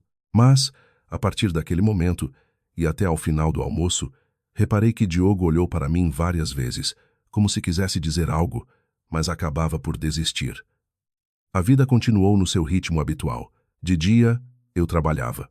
À noite, o meu marido e eu jantávamos, arrumávamos a casa e sentávamos-nos na varanda a conversar antes de dormir. Um dia, Pedro trouxe um pequeno vaso de buganvílias. Fiquei surpreendida. Quando compraste isso? Passei por uma loja e achei bonita. Tu não percebes nada de plantas. Aprende-se. Eu ri-me. Se a planta morrer, a culpa é tua. Ele apoiou o queixo na mão, a olhar para o vaso. Não vai morrer. Como tens tanta certeza? Porque desta vez vou cuidar dela a sério. Olhei para as suas mãos, ainda com um pouco de cimento que não tinha sido bem lavado. O homem que construía prédios agora cuidava de flores. Ele riu-se. É mais difícil do que eu pensava. Peguei no regador e entreguei-lhe. Então, começa hoje. Pedro regou com demasiada força, e a água salpicou todo o chão da varanda. Soltei uma gargalhada. Estás a regar ou a dar banho à planta? Ele coçou a cabeça. É a primeira vez. Rimo-nos tanto que a vizinha do prédio em frente também se riu. Estes momentos simples fizeram-me esquecer muitas das minhas preocupações. Cerca de um mês depois, o hospital onde Diogo trabalhava organizou uma cerimônia para homenagear os jovens médicos. Ele ligou. Cunhada, tu e o Mano podem vir? Olhei para a minha agenda. Vou tentar tirar meio-dia de folga. Só se não tiveres muito trabalho. Queria apenas que a família estivesse toda reunida. No final, fomos os 4. A minha sogra vestiu um vestido de seda roxo que estava guardado há muito tempo. Em frente ao hospital, não parava de ajeitar o lenço. O meu cabelo está despenteado? Pedro sorriu. A mãe está linda. Linda? Estou velha. Diogo saiu do auditório a correr. A mãe hoje está a mais bonita de todas. Ela sorriu, com os olhos a ficarem vermelhos. A cerimônia foi simples. Quando chamaram cada médico ao palco para receber o diploma de mérito, Diogo subiu com a sua postura calma de sempre, sentada na plateia. Lembrei-me do estudante que, anos antes, corria para o autocarro de manhã cedo, com os seus manuais velhos. O tempo passava mesmo depressa. No final da cerimônia, muitos colegas vieram dar-lhe os parabéns. Um médico mais velho apertou-me a mão. É a irmã do Diogo. Eu sorri. Sou a cunhada. Ele acenou. Ele fala muito de si. Fiquei um pouco surpreendida. Fala de quê? Diz que, se não fosse por si, provavelmente estaria a trabalhar nas obras na sua terra. Eu apenas sorri, sem saber o que responder.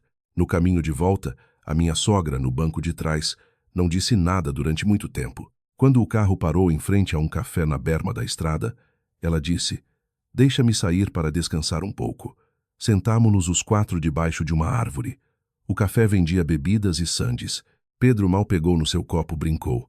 Agora que temos um médico famoso, ele tem de nos pagar o almoço. Diogo riu-se. Pode ser, mas não peçam só uma água. O que posso pedir? Uma bifana. O dono do café ouviu e riu-se.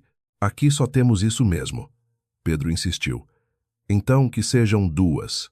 Toda a gente se riu, até a minha sogra. O ambiente estava muito alegre. Nesse momento, uma mulher com cerca de 50 anos passou e reconheceu o Diogo. Doutor Diogo. Diogo levantou-se. Já está melhor? Estou ótima. No mês passado, estive internada e o doutor Diogo foi incansável. Todas as noites passava para ver como eu estava. A mulher virou-se para nós e agarrou a mão da minha sogra. A senhora tem muita sorte. A minha sogra olhou para o filho com um orgulho imenso. Quando a mulher se foi embora, ela disse baixinho: Se o teu pai fosse vivo, ficaria tão feliz. Diogo apenas acenou em silêncio. Pouco tempo depois, a minha empresa organizou exames de saúde de rotina. O médico descobriu que eu tinha uma ligeira anemia devido ao excesso de trabalho e a uma alimentação irregular. Quando o Diogo soube, ligou-me imediatamente. Estás a tomar a medicação? Estou. Não saltes refeições. Eu sei. Promete. Prometo. Não prometas só por prometer. Eu ri-me. Que médico tão falador. Um médico que foi criado pela sua cunhada e que agora a fiscaliza. Exato. Rimo-nos os 2. Pedro, ao lado, ouviu parte da conversa e estalou a língua. Este tipo agora virou supervisor. Eu sorri. É bom ter alguém que nos lembre. Numa tarde de fim de semana, Pedro e eu fomos para a casa dos meus sogros mais cedo do que o previsto. Assim que entramos, ouvimos a minha sogra a conversar com uma mulher. Era a tia Lúcia, irmã da minha mãe. A tia estava sentada na sala. Tens de começar a pensar nisso. Estou a pensar. As casas agora estão muito caras. Pois estão. Uma boa nora é uma coisa, mas papel assinado é outra. Elas não sabiam que tínhamos chegado. Eu ia recuar, mas Pedro já tinha falado. Mãe. As duas sobressaltaram-se. A tia Lúcia sorriu, sem graça. Quando chegaram? Acabamos de chegar. O ambiente ficou um pouco tenso. A minha sogra levantou-se para fazer chá. A tia Lúcia tentou mudar de assunto. O Pedro está mais magro. Ele apenas sorriu. Do início ao fim, ninguém mencionou a conversa anterior. Mas notei que Pedro ficou muito mais calado. Naquela noite, fomos dar um passeio pela aldeia. O caminho era o mesmo de sempre. O som dos grilos na relva, o cheiro a palha recém-cortada no ar. De repente, Pedro falou: "E se comprássemos a nossa própria casa?" Olhei para ele. "Já pensaste bem nisso? Não quero que continues a sentir-te desconfortável. Eu estou bem." "Mas eu não estou." Ele parou. "Se formos viver sozinhos, a mãe vai ficar triste." "Vai. Se continuarmos a viver juntos, tu ficas sob pressão." Eu sorri. "Não existem apenas duas opções. Que outras opções há? Podemos simplesmente continuar a ser boas pessoas, para começar." Ele olhou para mim, abanou a cabeça e sorriu. "És mesmo uma otimista." "Tu é que és demasiado pessimista." "Sou engenheiro, estou habituado a calcular todos os riscos. Então, eu serei o teu equilíbrio." Ele riu-se. "Combinado." Uma semana depois, Diogo ligou-me. "Cunhada, estás livre? Esta tarde?" "Sim, estou. Queria convidar-te para um café." "Um médico a convidar para um café? Deves ter alguma coisa para me perguntar." Naquela tarde, fui a um café perto do hospital. Diogo já lá estava. Em cima da mesa, havia uma pasta de documentos azul. Assim que me sentei, ele empurrou um copo de água na minha direção. "Bebe, o que se passa de tão sério?" Diogo olhou para mim. "Cunhada." "Sim? Se, um dia, eu deixar de ser teu cunhado." Eu ri-me. "Que conversa estranha é essa? É só uma suposição." "Continuarias a ser o meu cunhado." Diogo acenou levemente. "Eu também penso assim." Ele abriu a pasta. Dentro, havia algumas fotocópias de documentos bancários. Antes que eu pudesse ver bem, o telemóvel do Diogo tocou. Ele olhou para o ecrã e levantou-se de um salto. "Desculpa, cunhada, tenho uma urgência." "Vai." Ele juntou os papéis apressadamente. Na pressa, um deles caiu ao chão. Baixei-me para o apanhar. Num instante muito breve, os meus olhos passaram pelo título no topo da página. Era um contrato de aluguer de um cofre no banco. Logo abaixo do nome do titular da conta estava o nome do Diogo. E na secção da pessoa designada para receber os bens em caso de força maior, fiquei gelada ao ver a frase escrita à máquina, muito claramente: "Beneficiária, Leonor Guedes." Segurei o papel por mais alguns segundos e depois entreguei-o ao Diogo. Ele pegou nele rapidamente, dobrou-o com os outros documentos e guardou-os na pasta. O seu rosto, habitualmente calmo, revelava um certo embaraço. "Cunhada." "Vai. O doente está à espera." Diogo olhou para mim como se quisesse explicar algo, mas o telemóvel tocou novamente. "Peço desculpa. Vai depressa." Ele correu para o carro. A sua bata branca desapareceu gradualmente atrás do portão do hospital. Continuei sentada no café, com o copo de água intacto. Na minha mente, apenas a frase que acabara de ler: "Beneficiária, Leonor Guedes." Não compreendia, nem queria adivinhar. Diogo era uma pessoa cuidadosa. Não colocaria o meu nome num documento tão importante sem uma razão. Por isso, decidi esperar. À noite, Pedro chegou tarde. Assim que abriu a porta, viu-me a ler um livro na varanda. "Ainda não dormiste?" "Estava à tua espera." Ele puxou uma cadeira e sentou-se. "Hoje o cliente foi muito difícil." "Já resolveram?" "Mais ou menos." Preparei-lhe um chá quente. Pedro bebeu um golo e olhou para mim. "Hoje, encontraste-te com o Diogo?" Fiquei um pouco surpreendida. "Ele ligou-te?" "Sim, disse que te tinha convidado para um café, mas a meio teve de ir para o hospital." Eu ri-me. Pensei que era algo mais sério. "Ele também me pediu uma coisa." Pedro hesitou. "Pediu o quê?"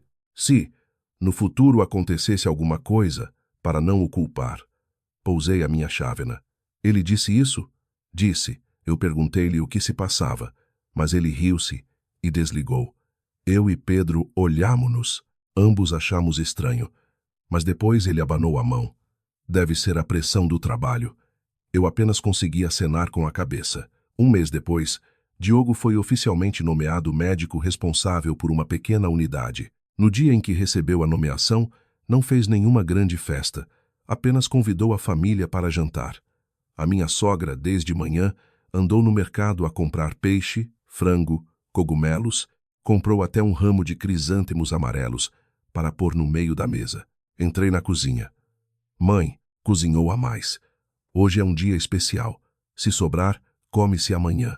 Nesse momento, Pedro entrou com uma grade de refrigerantes. Mãe, compraste a menos. Eu já tinha comprado mais. Assim podemos abrir um restaurante. Toda a gente se riu. O ambiente estava muito alegre. À hora do jantar, Diogo levantou-se com um copo de água. Hoje, tenho 2 pessoas a quem quero agradecer. A minha sogra sorriu. Já sei. A primeira sou eu. Ela acenou. E a segunda? Diogo. Virou-se para mim. É a cunhada. Eu abanei a mão. Come. Se tens algo sério a dizer, dizes depois. Ele endireitou-se. Se não fosse a cunhada, eu não estaria aqui hoje. O ambiente ficou subitamente silencioso. Eu sorri para quebrar o embaraço. Tornaste-te médico porque estudaste muito. Sozinho, não teria conseguido. A minha sogra pousou suavemente a sua tigela. Vamos comer primeiro. Diogo olhou para a mãe e sentou-se. A conversa mudou para o trabalho no hospital, mas, a partir desse momento, reparei que a minha sogra comeu muito pouco. Depois do jantar, fui ajudá-la a lavar a louça. Estávamos as 2 ao lado do lava-louça. Por um longo tempo, ninguém disse nada. Quando só faltavam 2 tigelas, ela falou. Leonor, sim. O Diogo gosta muito de ti. Somos cunhados. Sim. Ela lavou a tigela muito lentamente. Às vezes sinto que ele te ouve mais a ti do que a mim. Eu ri-me. Ele já é crescido. É por ser crescido que... Ela parou. Tenho medo. Medo de quê, mãe? Medo que no futuro ele pense que sou uma pessoa interesseira. Pousei o prato. Mãe, ele nunca pensou isso. Como pode saber? Virei-me para ela. A mãe sabe por que é que o Diogo a respeita tanto? Ela abanou a cabeça. Porque ele me contou que, no primeiro ano da faculdade, a mãe apanhou um autocarro só para lhe levar um tacho de peixe estufado. Ela ficou paralisada. Ele ainda se lembra disso? Lembra-se. A mãe pensa que ele esquece, mas ele lembra-se de cada pequeno gesto. Os olhos dela ficaram subitamente vermelhos. Eu só tenho medo que, no futuro... Eu sorri levemente. A mãe está a pensar demasiado longe outra vez. Ela não disse mais nada. Apenas arrumou silenciosamente o último prato no escorredor. Poucos dias depois, recebi a notícia de que o meu pai estava com uma gripe forte. Pedi uns dias de folga para o ir visitar. Pedro estava ocupado com a obra e não pôde vir comigo. O meu pai estava deitado na sua rede habitual, no alpendre. Quando me viu, sorriu. A minha filha veio visitar-me. Como estás, pai? Vou andando. Sentámo-nos os 2 a beber chá. Um pouco depois, o meu pai perguntou de repente: A família do teu marido, está tudo bem? Eu sorri. Está. Ele olhou para mim por um longo tempo. Desde pequena que és má a mentir. Eu ri-me. Não estou a mentir. O que se passa? Contei-lhe resumidamente, sem acrescentar nem tirar nada. O meu pai ouviu e apenas acenou. Arrependes-te do dinheiro? Não. Arrependes-te da tua juventude? Pensei. Talvez também não. Então, o que te entristece? Fiquei em silêncio. Muito tempo depois disse: Entristece-me que as pessoas não acreditem na minha boa vontade. O meu pai serviu mais chá. Se plantares uma mangueira, esperas que alguém te agradeça? Não, claro que não. Então é o mesmo. Olhei para o meu pai. Ele sorriu, bondoso. A mangueira só precisa de dar frutos. As palavras do meu pai não me fizeram deixar de estar triste de imediato, mas o meu coração ficou mais leve. De volta a Lisboa, mergulhei no trabalho. Nessa altura, a empresa anunciou a lista de promoções. O meu nome foi considerado para chefe de equipa de design. O salário aumentava consideravelmente. Pedro ficou mais feliz do que eu. Esta noite, vamos celebrar. Comemos o quê? Eu cozinho. Eu ri-me. Tu a cozinhar é uma celebração ou um desafio? Desta vez, já aprendi. O resultado foi uma sopa um pouco salgada. Mesmo assim, comemos tudo. Pedro, enquanto comia, fazia caretas. Acho que me enganei no sal. Eu ri-me até me virem as lágrimas aos olhos. Não faz mal. Amanhã fazes de novo. Não, deixa estar. Para me lembrar. Ele olhou para mim. Estás a dizer o mesmo que eu disse sobre o escorredor de pratos. Aprendi contigo. Rimo-nos outra vez. Estes pequenos risos ajudaram-me a esquecer muitas das minhas preocupações. Numa manhã de início de semana, mal cheguei à empresa, o telemóvel tocou. Era a minha sogra. Leonor. Sim, mãe. Podes vir a casa hoje? Aconteceu alguma coisa? Nada de grave. Então, por que a chamada urgente? O Diogo também vem. A sua voz tinha algo de diferente. Pedi meio-dia de folga e fui com o Pedro. Quando chegamos, Diogo já estava na sala. Em cima da mesa havia uma pequena caixa de madeira castanha. Reconhecia de imediato. Era a caixa que Diogo guardava no seu armário desde que começara a trabalhar. A minha sogra olhou para nós os três. Hoje quero falar de um assunto. Ninguém falou. Ela virou-se para o Diogo. Tira daí. Diogo abriu lentamente a caixa. Dentro não havia dinheiro nem ouro, mas sim um maço de cartas antigas, atadas com um fio de tecido azul já desbotado pelo tempo. Ele pegou no maço de cartas, respirou fundo e olhou para mim. Cunhada, chegou a hora de saberes por que guardei isto durante 8 anos. Diogo desfez o laço do fio de tecido azul, já puído nas pontas, pousou as cartas na mesa e alisou cada folha como se temesse que, com um toque mais forte, as memórias de tantos anos se rasgassem. Na sala, só se ouvia o som do ventilador e o dos pássaros lá fora. Ninguém o apressou. Talvez todos sentissem que aquelas cartas continham algo muito diferente. Olhei para a caligrafia familiar no primeiro envelope. Era a minha letra. Fiquei tão surpreendida que me esqueci de piscar os olhos. Estas são as tuas cartas. Diogo acenou levemente. Tu não te lembras? Peguei no envelope. Por fora, estava escrito de forma simples. Para o Diogo. Cuida bem da tua saúde. Não havia morada nem data. Abri-o. Dentro, uma folha de papel já amarelada. A minha caligrafia estava intacta. Não fiques a estudar até tarde.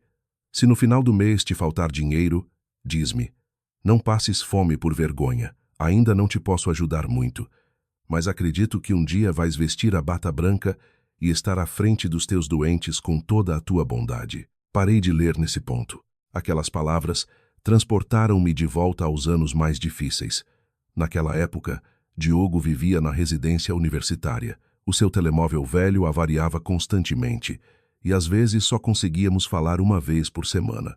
Com medo que ele se sentisse sozinho, eu escrevia-lhe umas linhas e enfiava-as nos pacotes que enviava de autocarro para Lisboa. Pensava que ele as lia e deitava fora. Nunca imaginei que as guardasse todas. Diogo sorriu suavemente. Houve cartas que li dezenas de vezes. Passei para a segunda carta. Desta vez, era um pedaço de papel mais pequeno. Não te sintas inferior por a nossa família ter dificuldades. A pessoa mais brilhante não é a que tem mais recursos. A pessoa mais brilhante é a que sabe valorizar o que tem. Suspirei. Escrevi mesmo muita coisa. Pedro, ao meu lado, também sorriu. Eu nunca recebi uma carta. Virei-me para ele. Naquela altura, estava sempre fora, nas obras. Se soubesse, também tinha fingido que ia para a universidade. A sala encheu-se de um riso contido. Até a minha sogra sorriu. O ambiente pesado aliviou um pouco. Diogo pegou noutro envelope. Desta vez, não era uma carta, mas uma folha dobrada em 4. Lembraste disto? Abri. Era a fotocópia do contrato de venda do terreno dos meus pais. No canto direito, ainda se via o selo do notário. Olhei para o Diogo. Como tens isto? Foste tu que me deste. Abanei a cabeça. Não dei. Tu não te lembras. E ele contou. No dia em que vendi o terreno, fui à faculdade para lhe entregar o dinheiro para as propinas. Ele recusou-se a aceitar. Ficamos sentados debaixo de um jacarandá, perto do portão da faculdade durante quase 1 hora. Finalmente, enfiei o envelope com o dinheiro na sua mochila, juntamente com a fotocópia do contrato. Disse-lhe apenas uma coisa. Isto não é para te sentires em dívida. Eu fico com o original. Tu ficas com a cópia. Se um dia alguém disser que eu nunca te ajudei, Mostra-lhes isto. Fiquei em silêncio. Só muito tempo depois é que a memória regressou. Era verdade. Eu tinha dito aquilo, mas apenas porque o vi sentir-se tão culpado. Nunca pensei que ele guardasse até hoje. A minha sogra olhou para o contrato e baixou lentamente a cabeça. Não disse nada, as suas mãos entrelaçadas. Pedro falou em voz baixa. Diogo, por que estás a mostrar isto hoje? Diogo olhou para cada um de nós, porque não quero que continuem a haver mal-entendidos. Virou-se para a mãe. Mãe, ela respondeu baixinho. Sim, a mãe sempre pensou que a cunhada ia pedir o dinheiro de volta. Ela não negou. Houve alturas em que pensei isso, mas ela nunca o fez. A mãe não sabia? Só soube há pouco tempo. Ela olhou para o filho. Diogo continuou. Durante 8 anos, a cunhada nunca me perguntou quando eu ia pagar. Quando eu tentei dar-lhe dinheiro, ela não aceitou. Quando lhe comprei presentes, ainda me repreendeu por gastar dinheiro. Pedro riu-se. É bem verdade. Eu corei. Naquela altura, tinhas acabado de começar a trabalhar. Diogo também sorriu. Eu sei. O sorriso desapareceu gradualmente dos seus lábios. Mas há uma coisa que nunca contei. Ele levantou-se, foi ao seu quarto e voltou com uma caderneta de poupança. Não era a minha, nem a da minha mãe. Estava em nome do Diogo. Ele pousou-a na mesa. Abram. Pedro pegou nela. O saldo fez com que ele parasse. Diogo. Não consegui ver bem o número. Apenas vi Pedro a passar-me a caderneta. Peguei nela. Lá dentro estava uma quantia quase igual à que eu tinha gasto tantos anos antes. Fiquei surpreendida. Andaste a poupar? Diogo acenou. Desde que comecei a trabalhar. O dinheiro dos turnos, dos prêmios, da investigação, das aulas práticas. Guardei tudo. Olhei para ele. Para quê? Para te devolver. Fechei a caderneta de imediato. Não. Ouve-me até ao fim, por favor. Não é preciso, cunhada. A voz do Diogo tremeu pela primeira vez. Durante 8 anos, sempre que pensava em gastar uma grande quantia, perguntava a mim mesmo, se comprar isto, quando é que vou conseguir pagar à cunhada? Fiquei sem palavras. Viveste assim? Sim, és um tolo. Talvez. Ele sorriu, mas dormia descansado. Pousei a caderneta de volta na mesa. Eu não aceito. Eu sei. Sabes. E mesmo assim, fizeste-o. Porque queria estar preparado. Olhei para ele por um longo tempo. Pela primeira vez, compreendi por que é que o Diogo era tão poupado, não por avareza, mas porque carregava uma dívida moral demasiado pesada. Nesse momento, a minha sogra falou, a sua voz muito baixa. Diogo, deixa-me fazer-te uma pergunta. Sim, mãe. Se hoje a tua cunhada aceitasse esse dinheiro, ela parou, ainda te sentirias em dívida? Diogo pensou por um momento e depois abanou a cabeça. Não. Então por que não lhe o deste? Porque eu compreendo. Compreendo o quê? Que ela prefere a confiança ao dinheiro. Aquela resposta deixou a sala em silêncio. A minha sogra ficou sentada por um longo tempo e depois levou a mão aos olhos para limpar uma lágrima. A culpa é minha. Ninguém respondeu. Ela virou-se para mim. Nestes anos todos, pensei que, se não houvesse papéis claros, os meus filhos sofreriam no futuro. Eu disse suavemente, eu compreendo, mãe. Mas esqueceu-se de uma coisa. Ela engasgou-se. Há coisas que, quanto mais se escrevem, mais magoam. Olhei para a mulher à minha frente. Foi a primeira vez, desde que me casei, que havia assumir a sua quota parte de culpa. O ambiente tinha acabado de suavizar quando a campainha tocou. Pedro foi abrir. Era a tia Lúcia, com um saco de fruta na mão. Ora, estão todos reunidos. Estão em reunião de família? A minha sogra acenou. Sim. Senta-te, Lúcia. O olhar da minha tia pousou na caderneta de poupança. O Diogo poupou tanto dinheiro. Ele sorriu. A tia virou-se para mim. És uma nora com muita sorte. Antes que eu pudesse responder, a minha sogra falou lentamente. Não. Esta família é que teve a sorte de a ter como nora. Fiquei paralisada. Era uma frase que nunca pensei ouvir da boca dela. Mas antes que eu pudesse reagir, o telemóvel do Diogo tocou novamente. Ele olhou para o ecrã e levantou-se. O banco ligou. O que se passa? Diogo ouviu por uns instantes e acenou. Depois de desligar, virou-se para mim. Disseram que o cofre que aluguei já pode ser aberto, conforme o agendado. Ele fez uma pausa, o seu olhar calmo, mas determinado. Amanhã, quero que venhas comigo.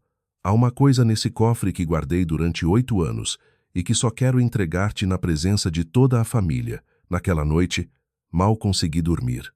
Não por curiosidade sobre o cofre no banco, mas porque a imagem da minha sogra, sentada em silêncio diante das cartas antigas, não me saía da cabeça. Durante anos, pensei que entre nós faltava apenas uma explicação. Agora que essa explicação começava a surgir, sentia o coração mais pesado. Havia mal-entendidos que não nos zangavam, apenas nos faziam lamentar tê-los deixado arrastar por tanto tempo. Às 7 da manhã, Diogo veio buscar-me de carro. Pedro pedira meio-dia de folga para nos acompanhar. A minha sogra, em silêncio, vestiu um fato de linho bege e saiu para o pátio. Olhei para ela. A mãe também vai? Ela acenou. Quero ir. Ninguém perguntou mais nada. O carro avançou lentamente pelas ruas familiares. Dentro do carro, apenas se ouvia a música suave do rádio. Cada um de nós estava absorto nos seus próprios pensamentos. O banco ficava no centro da cidade. Um funcionário levou-nos a uma sala privada e pediu-nos para assinar uns documentos. Poucos minutos depois, uma caixa de metal cinzenta foi trazida e colocada sobre a mesa. O funcionário sorriu. Senhor Diogo, por favor, verifique. Diogo tirou a chave da carteira, respirou fundo e inseriu-a na fechadura. Ouviu-se um clique metálico. A tampa abriu-se lentamente. Pensei que lá dentro estaria dinheiro, ouro ou outra caderneta de poupança. Mas não. A primeira coisa que vi foi uma pequena caixa de madeira antiga, a mesma que Diogo mostrara no dia anterior. Por baixo, havia um maço de papéis cuidadosamente embrulhado num saco de plástico. Diogo tirou cada item. Por último, um envelope de cor creme. Por fora, escrito com uma caligrafia muito familiar. Para a minha cunhada, Leonor. Fiquei perplexa. Escreveste tu? Diogo abanou a cabeça. Não. Abre e vê. Abri lentamente o envelope. Dentro, havia 3 folhas de papel. A primeira era uma carta manuscrita. A segunda era um comprovativo de transferência bancária. A última era uma declaração de compromisso, assinada por Diogo 8 anos antes. Li a carta primeiro. A caligrafia era ainda um pouco juvenil. Cunhada, se um dia leres esta carta, é porque provavelmente já serei suficientemente maduro para assumir a responsabilidade pela minha vida. Sei que não vais aceitar o dinheiro de volta. Também sei que nunca viste esse dinheiro como uma dívida. Mas, mesmo assim, quis prometer a mim mesmo que desde o primeiro dia de trabalho, até ter capacidade para tal, pouparia cada cêntimo, não para te pagar, mas para me lembrar que houve alguém que investiu a sua juventude e a sua confiança em mim. Se eu viver com retidão, significa que o teu investimento foi acertado. Se eu for egoísta, nenhum dinheiro será suficiente. Espero, durante toda a minha vida, conseguir cumprir apenas a primeira parte. Terminei de ler com as mãos a tremer. Pedro, ao meu lado, também estava em silêncio. A minha sogra virou o rosto para a janela, com os olhos vermelhos. Diogo apontou para a segunda folha. Vê o resto. Era o primeiro comprovativo de transferência que Diogo tentara fazer. A data era de exatamente 3 meses após ele ter recebido o primeiro salário. O valor era de apenas 250 euros. No campo do destinatário estava o meu nome, mas por baixo havia um carimbo vermelho. Transação cancelada a pedido do ordenante. Levantei o olhar. Tu cancelaste? Sim. Por quê? Sabia que ias devolver. É verdade. Então, mudei de estratégia. Que estratégia? Diogo tirou mais alguns papéis. Eram todos comprovativos de depósitos a prazo. 1 por ano. Cada um com uma anotação no canto. Primeira prestação. Segunda prestação. Ainda não chega. Olhei para aquilo sem conseguir dizer uma palavra. Durante 8 anos, sempre que ele tinha algum dinheiro, depositava-o com o mesmo objetivo. Pedro apoiou o cotovelo na mesa. És mesmo teimoso. Diogo sorriu. Como tu. Eu não sou assim tanto. É sim. Os 2 irmãos olharam um para o outro e riram-se. O ambiente na sala aliviou um pouco. Até a funcionária do banco, que estava à distância, sorriu e saiu discretamente, fechando a porta para nos dar privacidade. Diogo pegou na última folha. Isto é o que eu quero que todos leiam. Era uma declaração de compromisso escrita à mão, sem notário, sem confirmação. Apenas a assinatura de Diogo. Li cada linha. Eu, Diogo Almeida, confirmo que todas as minhas despesas acadêmicas durante os anos de universidade foram suportadas pela minha cunhada, Leonor Guedes, com os seus bens próprios. Não considero isto um empréstimo. Também não o considero uma obrigação de devolução. Considero apenas um ato de confiança. A partir de hoje, comprometo-me a viver e a trabalhar de forma a ser digno dessa confiança. Se, no futuro, alguém disser que a Leonor nunca se sacrificou por esta família, serei o primeiro a levantar-me e a dizer a verdade. Por baixo estava a data, o dia exato em que lhe dei o dinheiro para a matrícula. Olhei para ele. Escreveste isto nesse dia, nessa noite, e guardei-o durante 8 anos. Sim, porque não mudeste? Naquela altura, eu ainda não tinha conquistado nada. E agora? Agora, sinto-me confiante o suficiente para o entregar. De repente, a minha sogra levantou-se. Aproximou-se lentamente de mim, com as mãos a tremer. Peço-te desculpa. Levantei-me apressadamente. Mãe, deixa-me falar. A sua voz engasgou-se. Pensei que, ao ser cuidadosa, estava a proteger os meus filhos. Guardei papéis, guardei cadernos, guardei a casa. Mas esqueci-me de guardar a confiança. Ninguém a interrompeu. Ela virou-se para o Diogo. Escondeste-me isto tudo? Sim. Por quê? Porque sabia que, se te mostrasse mais cedo, ias tentar arranjar maneira de pagar a cunhada. Ela riu-se por entre as lágrimas. É verdade, mas ela não precisa do dinheiro. Voltou-se para mim. Eu percebo. É tarde demais. Peguei-lhe na mão. Não é tarde, mãe. Ela abanou a cabeça. É. Sim. Se não fosse tarde, não estaríamos aqui sentados hoje. Olhou para mim, os lábios a tremerem. Pela primeira vez em 8 anos, ela abraçou-me. Um abraço leve, mas suficiente para eu sentir os seus ombros a tremerem de emoção. No caminho de volta, o ambiente no carro era completamente diferente. Pedro conduzia. Diogo ia ao seu lado. Eu e a minha sogra íamos atrás. A meio do caminho, Pedro riu-se. Diogo, diz, mano, descobri em que é que te pareces com a mãe. Em que? Guardas as coisas muito bem. O carro encheu-se de risos. A minha sogra também se riu. É verdade. Depois, olhou para o Diogo. Quando te casares, não escondas tantas coisas. Diogo coçou a cabeça. Vou lembrar-me. Senão a minha mulher pensa que tenho um fundo secreto. Pedro interrompeu. Um fundo só com cartas e papéis. Eu ri-me. A rapariga que casar com o Diogo vai ter de aprender a ler cartas primeiro. O riso ecoou, aliviando o ambiente. Há muito tempo que a família não fazia uma viagem em que todos rissem tão à vontade. Naquela tarde, mal chegamos a casa. O telemóvel do Pedro tocou. Ele atendeu, falou por uns minutos e virou-se para mim. Leonor, o que foi? O advogado da empresa ligou. Algum problema na empresa? Não. Ele olhou para a mãe e depois para mim. A mãe tem uma reunião com o advogado amanhã de manhã. A minha sogra acenou. Tenho. Fiquei surpreendida. Mãe, vai fazer mais algum papel? Ela sorriu. Um sorriso genuíno, muito diferente da sua anterior rigidez. Desta vez, quero que vamos os 4. Antes que eu pudesse perguntar mais, ela abriu o armário de madeira da sala e tirou a mesma pasta de documentos que me atormentara durante meses. Só que desta vez, na capa, não estava a antiga minuta. No canto superior, havia uma nova folha, e o título fez com que nós, os 3, nos olhássemos, surpreendidos. Li a frase na capa, impressa a negrito, clara, completamente diferente do processo que vira no cartório.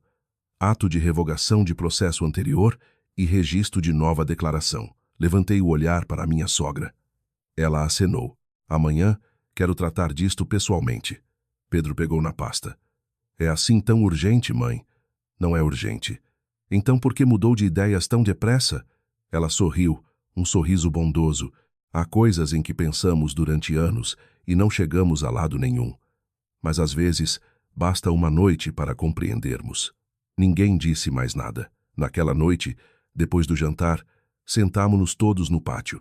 A brisa fresca soprava e a magnólia em frente à casa abanava suavemente. Diogo preparou um bule de chá, mas pôs tantas folhas que a bebida ficou amarga. Pedro mal provou, fez uma careta. Queres curar a insônia ou provocar um despertar súbito? Diogo riu-se. Pensei que com mais folhas ficava mais aromático. A minha sogra também sorriu. Um médico que faz um chá pior que o meu. Peguei no bule. Deixem-me fazer de novo. Pedro deu uma cotovelada ao irmão. Vês? Tudo se aprende. Diogo fingiu suspirar. Estudei medicina durante 8 anos e ainda não aprendi a fazer chá. O riso encheu o alpendre. Eram risos normais, mas de repente percebi que há muito tempo a casa não se sentia tão leve. Na manhã seguinte, fomos os 4 ao cartório. A mesma funcionária que me atendera da outra vez veio receber-nos. Reconheceu-me e sorriu. Hoje, estão todos presentes. A minha sogra respondeu educadamente. Hoje, quero alterar o processo. Fomos conduzidos a uma sala privada. Um advogado, com cerca de 50 anos, abriu a pasta. Preparei tudo conforme o pedido da senhora. A minha sogra virou-se para mim. Lê tu primeiro. Peguei nos documentos. Era exatamente como a capa indicava. O processo antigo tinha sido cancelado e substituído por uma nova declaração. Nela, estava claramente escrito que a casa continuava a ser um bem próprio da minha sogra.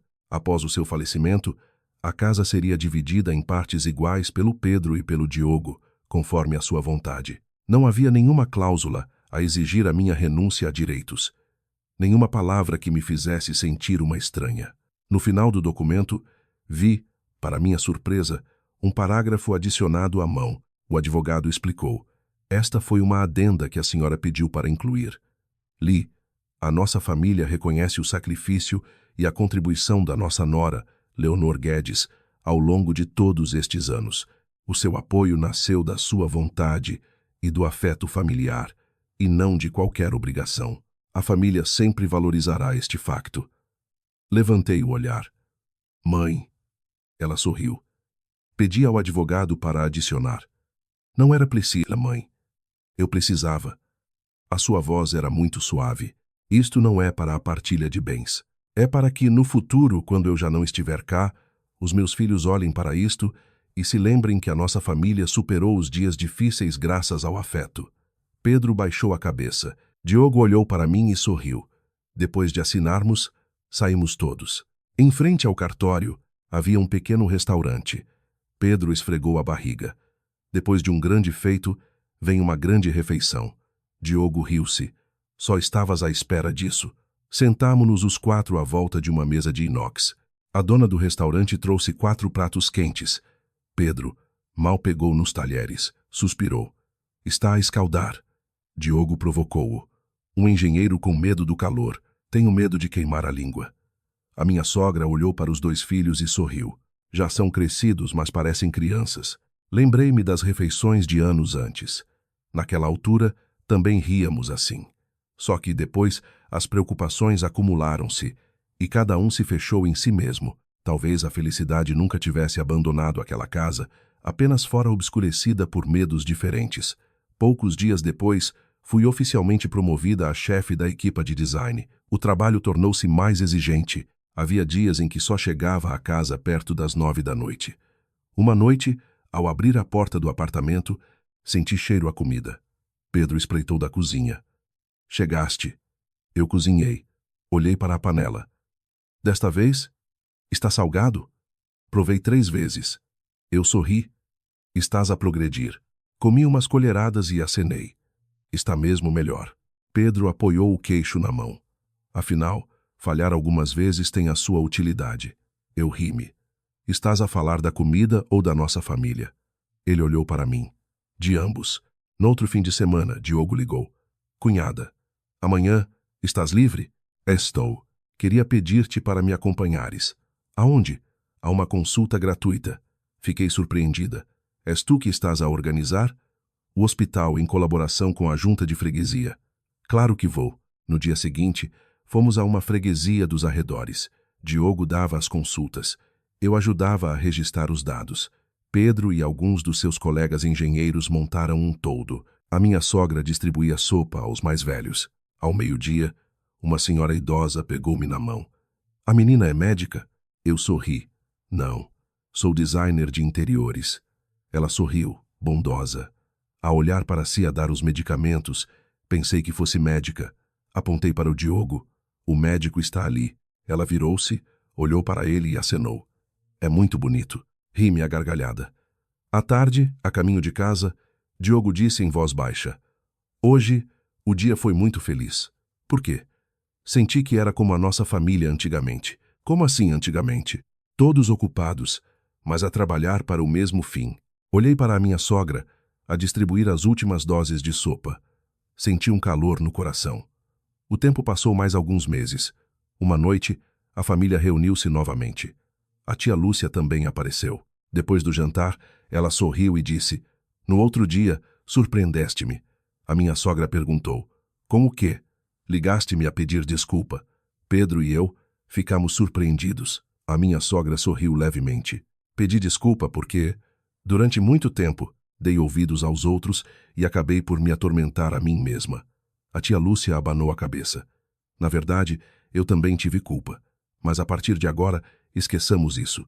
Sim, as duas irmãs brindaram com chá. O ambiente estava estranhamente leve. Nesse momento, o telemóvel do Diogo tocou. Ele atendeu. Sim, doutor. Compreendo. Desligou e virou-se para nós. O diretor do hospital ligou. Pedro perguntou: Trabalho novo? Outro turno? Diogo abanou a cabeça. O hospital decidiu criar um fundo de bolsas de estudo para estudantes de medicina com dificuldades financeiras. Eu sorri. Que ótima ideia. Diogo olhou para mim. O diretor perguntou-me que nome eu queria dar ao fundo. Já escolheste? Ele acenou. Já. E qual é? Diogo sorriu, mas não respondeu. Na próxima semana, o hospital anuncia. Não insisti. No entanto, quando nos preparávamos para nos levantar da mesa, Diogo pousou discretamente um papel à minha frente. Era uma impressão do logótipo provisório do fundo. Olhei para ele. No meio da folha, havia uma frase que me deixou sem palavras. A minha sogra, ao ver, levou a mão à boca. Olhei para o papel. A princípio, vi apenas o símbolo de um livro aberto, com duas mãos a amparar uma pequena chama por cima. Era um design muito simples. Os meus olhos fixaram-se na frase por baixo e senti o meu corpo paralisar. Fundo de bolsas. Leonor. Apoiando estudantes de medicina. Levantei o olhar para o Diogo. Tu usaste o meu nome? Diogo sorriu, o seu olhar sereno, como se já tivesse pensado nisto há muito tempo. Sim. Não podes. Por quê? Eu não fiz nada de tão grandioso. Pedro pegou no papel para ver e virou-se para o irmão. Esta ideia foi tua? Foi. A minha sogra permaneceu em silêncio. A tia Lúcia também não disse nada. Pousei o papel. Diogo, muda o nome. Não mudo. Ouve-me. Desta vez, peço licença para não te ouvir. A sua voz era suave, mas cheia de determinação. No hospital, há muitos fundos com nomes de médicos, de empresários, de patrocinadores. Eu quero um fundo com o nome de alguém que nunca vestiu uma bata branca, mas que ajudou o médico a chegar ao hospital. Abanei a cabeça. As pessoas vão entender mal. Entender mal o quê? Vão pensar que fui eu que patrocinei. Eu explico. Sinto-me embaraçada. Diogo sorriu. Antigamente, vendeste o teu dote todo e não te sentiste embaraçada. Agora, por causa de um nome. Vai sentir. Não soube o que responder. Pedro, com o queixo apoiado na mão, olhou para nós os dois e riu-se. Acho que pela primeira vez o meu irmão venceu a cunhada numa discussão. Ainda o apoias? Apoio porque acho que ele tem razão. Olhei para o meu marido. Tu também concordas? Concordo. Por quê? Ele respondeu lentamente. Antigamente, fizeste tudo em silêncio. Se agora algo de bom pode ser lembrado com bondade, não vejo razão para o esconder. Fiquei em silêncio. Durante anos, habituei-me a fazer e a esquecer. Ser lembrada ou não, não me preocupava. Mas, naquele momento, percebi que Diogo não estava a criar o fundo para me agradecer. Ele queria que a sua história se tornasse uma inspiração para outros estudantes. Uma semana depois, o hospital organizou a cerimônia de lançamento do fundo de bolsas. A cerimônia não foi grande, contou apenas com a direção do hospital, alguns médicos, representantes da faculdade de medicina e alguns beneméritos. Eu tencionava sentar-me na última fila, mas Diogo puxou-me para a primeira. Senta-te aqui. Posso sentar-me lá atrás? Não. Sentes-te envergonhada? Sim. Então, daqui a pouco, vais sentir-te ainda mais. Eu ri-me. O que mais preparaste? Diogo apenas sorriu. A cerimônia começou. O diretor do hospital falou sobre o significado do fundo. Não mencionou nomes. Apenas disse que havia muitas pessoas que ajudavam os outros em silêncio, sem precisarem de ser reconhecidas. Chegou a vez de Diogo discursar. Ele subiu ao púlpito, olhou para a plateia e respirou fundo. Alguém me perguntou por que decidi chamar a este fundo de bolsas Leonor. Todo o auditório ficou em silêncio. Não escolhi o nome de um médico famoso. Também não escolhi o meu próprio nome. Escolhi o nome de uma irmã. Quando entrei na faculdade, a minha família não tinha dinheiro para eu continuar a estudar. Houve alguém que vendeu os seus bens próprios para que eu pudesse frequentar as aulas. Desde esse dia até hoje, ela nunca mais mencionou esse dinheiro. Apenas me lembrou de uma coisa. Diogo parou por uns segundos. Qualquer que seja a profissão, temos de viver com retidão. A sua voz era calma, mas firme. Espero que os estudantes que receberem esta bolsa, no futuro, também encontrem alguém que acredite neles, como a minha cunhada acreditou em mim. E, se tiverem oportunidade, que continuem a passar essa confiança a outros. O auditório irrompeu em aplausos. Eu baixei a cabeça, com um nó na garganta. Depois da cerimônia, muitos estudantes vieram cumprimentar-me. Uma rapariga do primeiro ano perguntou timidamente: "A senhora é a dona Leonor?" Eu sorri. "Sou a Leonor. Pensei que era médica." "Não. Então, por que falam tanto de si?" Olhei para o Diogo, que estava a conversar com uns colegas. "Porque tive a sorte de ter um irmão que é muito bom a contar histórias." A rapariga sorriu. "No futuro, também quero ajudar os outros." Acenei levemente. "Basta lembrares-te do que mais desejavas quando passavas dificuldades e, no futuro, fazeres o mesmo por outra pessoa." A rapariga agradeceu e correu para junto dos seus amigos. Naquela tarde, fomos para casa. A minha sogra caminhava muito devagar. Assim que entramos no pátio, ela chamou-me. "Leonor." "Sim, mãe. Vem comigo." Fomos os dois para as traseiras da casa. No canto do jardim, havia um pequeno pedaço de terra ao lado da magnólia. A minha sogra tinha na mão um pequeno pé de jasmim. "Comprei de manhã. É lindo. Planta-o comigo." Peguei na pá e começamos a cavar a terra. Pouco depois, o pé de jasmim estava plantado no meio do jardim. A minha sogra cobriu-o com a última camada de terra e limpou as mãos. "O teu sogro adorava esta planta. Dizia que a flor era perfumada, mas não era vistosa." Olhou para a planta jovem. "Eu também quero aprender a ser assim." Virei-me para ela. "Mãe, eu nunca estive zangada consigo." Ela sorriu levemente. "Mas eu magoei-te." Não neguei. Ela pegou-me na mão. "No futuro, se eu disser alguma coisa errada, diz-me diretamente." Eu sorri. "Tenho medo que a mãe se zangue. Estou velha." Ela sorriu, bondosa. "Agora, só tenho medo de não ter tempo para corrigir os meus erros." Apertei-lhe a mão suavemente. "Ainda temos muito tempo." Naquela noite, sentámo-nos todos no alpendre a beber chá.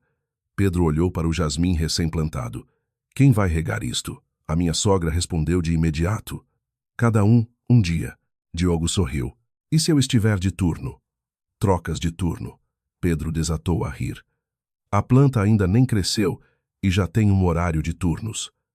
Olhei para os três. Havia coisas que antes pareciam impossíveis de recuperar e, no entanto, agora, uma simples brincadeira enchia a casa de risos. Nesse momento, o telemóvel do Pedro tocou. Ele atendeu.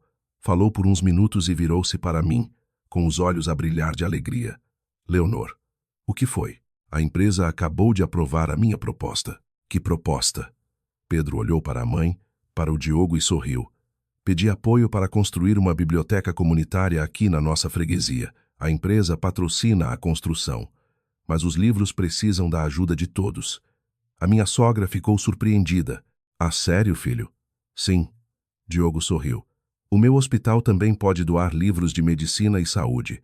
Olhei para o pátio familiar, para o jasmim recém-plantado, e senti uma paz indescritível a invadir-me. Começamos a discutir os planos ali mesmo, sob o alpendre. A antiga arrecadação nas traseiras seria renovada primeiro. Falamos das estantes de madeira, do canto de leitura para crianças e idosos, dos primeiros livros que seriam colocados nas prateleiras. A conversa prolongou-se pela noite dentro, e todos estavam tão entusiasmados como se estivessem a preparar-se para um dia muito especial que estava para chegar. Naquele domingo de manhã, o pequeno pátio da casa estava novamente cheio de vida. Já não havia conversas hesitantes, nem olhares esquivos, sempre que se falava de dinheiro ou do passado. Cada um estava ocupado. Pedro e Diogo mediam a antiga arrecadação para a transformar na biblioteca comunitária. Eu e a minha sogra limpávamos as velhas estantes de madeira que ainda podiam ser aproveitadas. A tia Lúcia trouxe alguns vasos de plantas para pôr no alpendre, dizendo que uma biblioteca com um pouco de verde tornava o espaço mais acolhedor. A arrecadação era onde se guardavam os objetos antigos da família. A secretária de estudo do Pedro, do tempo da escola, uma cadeira de madeira com os braços gastos, várias caixas de cartão cobertas de pó. Cada vez que se abria uma caixa, uma nova história era recordada.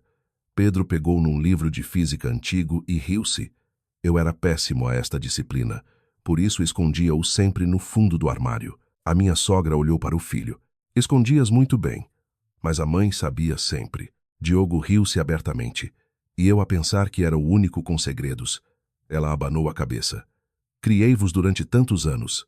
Acham que há alguma coisa que eu não saiba? Olhei para os três a conversar e senti uma paz imensa. As conversas que antes facilmente tornavam o ambiente pesado eram agora apenas memórias para rir em conjunto. A renovação da arrecadação demorou quase um mês. Pedro aproveitava os dias de folga para construir mais estantes. Diogo mobilizou os colegas para doarem livros de medicina geral e cuidados de saúde. Eu contactei a minha antiga empresa para pedir mesas e cadeiras de escritório em bom estado. A minha sogra levantava-se cedo todos os dias para varrer e limpar cada janela até ficar a brilhar. Um dia disse-lhe para descansar um pouco. Ela sorriu, bondosa. Eu faço devagar. Tenho mais medo de me cansar por não fazer nada. Eu sabia que não era apenas uma brincadeira. Depois de anos a viver com o medo de perder os seus bens e de ver a família desunir-se, ela encontrara agora algo que lhe aliviava o coração. Cada vez que a via a arrumar cuidadosamente os livros nas prateleiras, notava que os seus olhos tinham perdido a ansiedade que a perseguira durante tanto tempo. O dia em que a biblioteca ficou pronta foi também o dia em que o jasmim nas traseiras começou a dar as suas primeiras folhas novas. A sala, embora não fosse grande, era luminosa e arejada. Na placa de madeira pendurada à entrada, havia apenas uma frase simples: Biblioteca Comunitária. Sem nomes, sem menção ao mérito de ninguém. Pedro parou à porta, olhou por um momento e virou-se para mim. Acho que assim fica mais bonito. Eu acenei. Também acho. Diogo trouxe uma última caixa de livros. Pode ficar neste canto, cunhada. Pode. A minha sogra olhou em volta e disse lentamente. Antigamente, eu pensava que guardar os bens era guardar a casa. Ela passou a mão suavemente pela lombada de um livro. Agora, percebo que é, ao guardar o coração das pessoas, que a casa se torna um lar. Não respondi. Aproximei-me e fiquei ao seu lado, a observar a luz da manhã a entrar pela janela, a iluminar as filas de livros recém-arrumados. Pouco tempo depois, o fundo de bolsas com o meu nome atribuiu as primeiras bolsas a estudantes com dificuldades financeiras. Eu ainda não me habituara a ouvir o meu nome ser mencionado. Sempre que o Diogo notava o meu embaraço, ria-se. Pensa que é um empréstimo, e quando o devolves, quando houver ainda mais pessoas a ajudar os outros, eu ri-me. És mesmo um médico, até a falar das voltas. Pedro, sentado ao lado, interrompeu. Isto não se aprende nos manuais. Os três rimo-nos.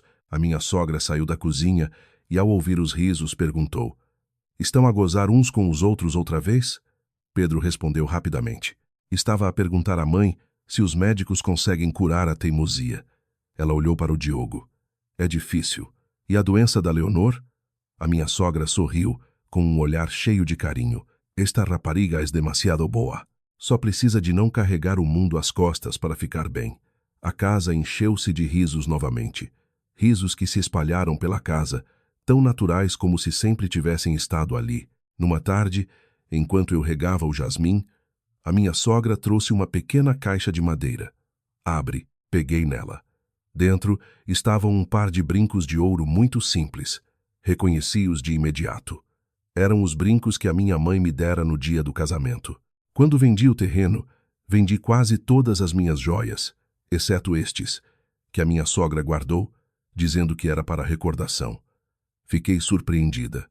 Mãe, a senhora guardou-os para mim? Na altura, sim. E por que agora? Porque acho que chegou a hora de voltarem para o seu devido lugar. Peguei nos brincos e senti os olhos a arder. Guarde-os para si, mãe. Ela abanou a cabeça. Já os guardei por muitos anos. A partir de agora, és tu que os guardas. Abracei-a. Desta vez, já não havia o embaraço dos primeiros dias de reconciliação. Abraçamo-nos como duas mulheres de uma mesma família que tinham atravessado muitos mal-entendidos e, no final, escolheram ficar juntas. O tempo passou silenciosamente. Pedro continuava a trabalhar nas obras, mas todos os fins de semana dedicava tempo a arranjar a biblioteca, a cuidar do jasmim e a ajudar a mãe em pequenas tarefas. Diogo estava cada vez mais ocupado no hospital. Mesmo assim, quase todas as semanas, passava por casa pelo menos uma vez, por vezes apenas para comer rapidamente e voltar para o turno. A minha sogra mantinha o hábito de enfiar na mochila do filho uma banana, um pequeno Tupperware com comida ou um pão quente. Diogo ria-se. Mãe, o hospital tem cantina. Tem, mas... Eu já sou crescido. Crescido, mas com fome. Pedro olhou para o irmão e desatou a rir. Não discutas. Eu também perdia sempre essa batalha. Olhei para a cena e lembrei-me da história de anos antes. Afinal, havia coisas que nunca mudavam. Apenas nós, demasiado ocupados com as preocupações, nos esquecíamos de as ver. No final do ano, jantamos todos no alpendre, pois o tempo estava bom. O jasmim já tinha os seus primeiros botões brancos. O vento trazia o seu perfume suave por todo o pátio. A minha sogra serviu-me um pedaço de peixe. Come mais. Eu sorri. A mãe esqueceu-se do que o médico me disse. Diogo levantou a cabeça. Disse o quê? Para não deixar a cunhada comer pouco. Exato. Pedro riu-se. Nesta casa, agora todos ouvem o médico. A minha sogra respondeu de imediato. Só ouço quando o médico tem razão. Diogo fingiu suspirar. Então, ainda tenho de me esforçar. O riso ecoou novamente. Olhei para cada rosto familiar à volta da mesa. O marido que antes se calava, dividido entre a mãe e a mulher, agora sabia dizer o que era preciso e, mais importante, sabia ouvir. O cunhado que carregara uma dívida pesada no coração aprendera a transformar a gratidão em ações úteis para os outros. A sogra que antes se agarrava a tudo por medo de perder, agora abria alegremente as portas de casa para receber os vizinhos para ler, beber um chá e conversar. E eu, depois de tudo o que passara, compreendi que há sacrifícios que, se feitos apenas à espera de reconhecimento, facilmente geram ressentimento. Mas ao ver a pessoa que ajudei a viver com retidão, ao ver uma família que estivera à beira da ruptura assentar-se novamente junta, senti que aqueles anos nunca tinham sido em vão. O jantar prolongou-se mais do que o habitual. Ninguém se apressou a levantar. Lá fora, no pátio, os primeiros botões de jasmim tinham desabrochado silenciosamente e o seu perfume suave espalhava-se na brisa do entardecer, tal como a paz que esta família demorara tanto tempo a reencontrar.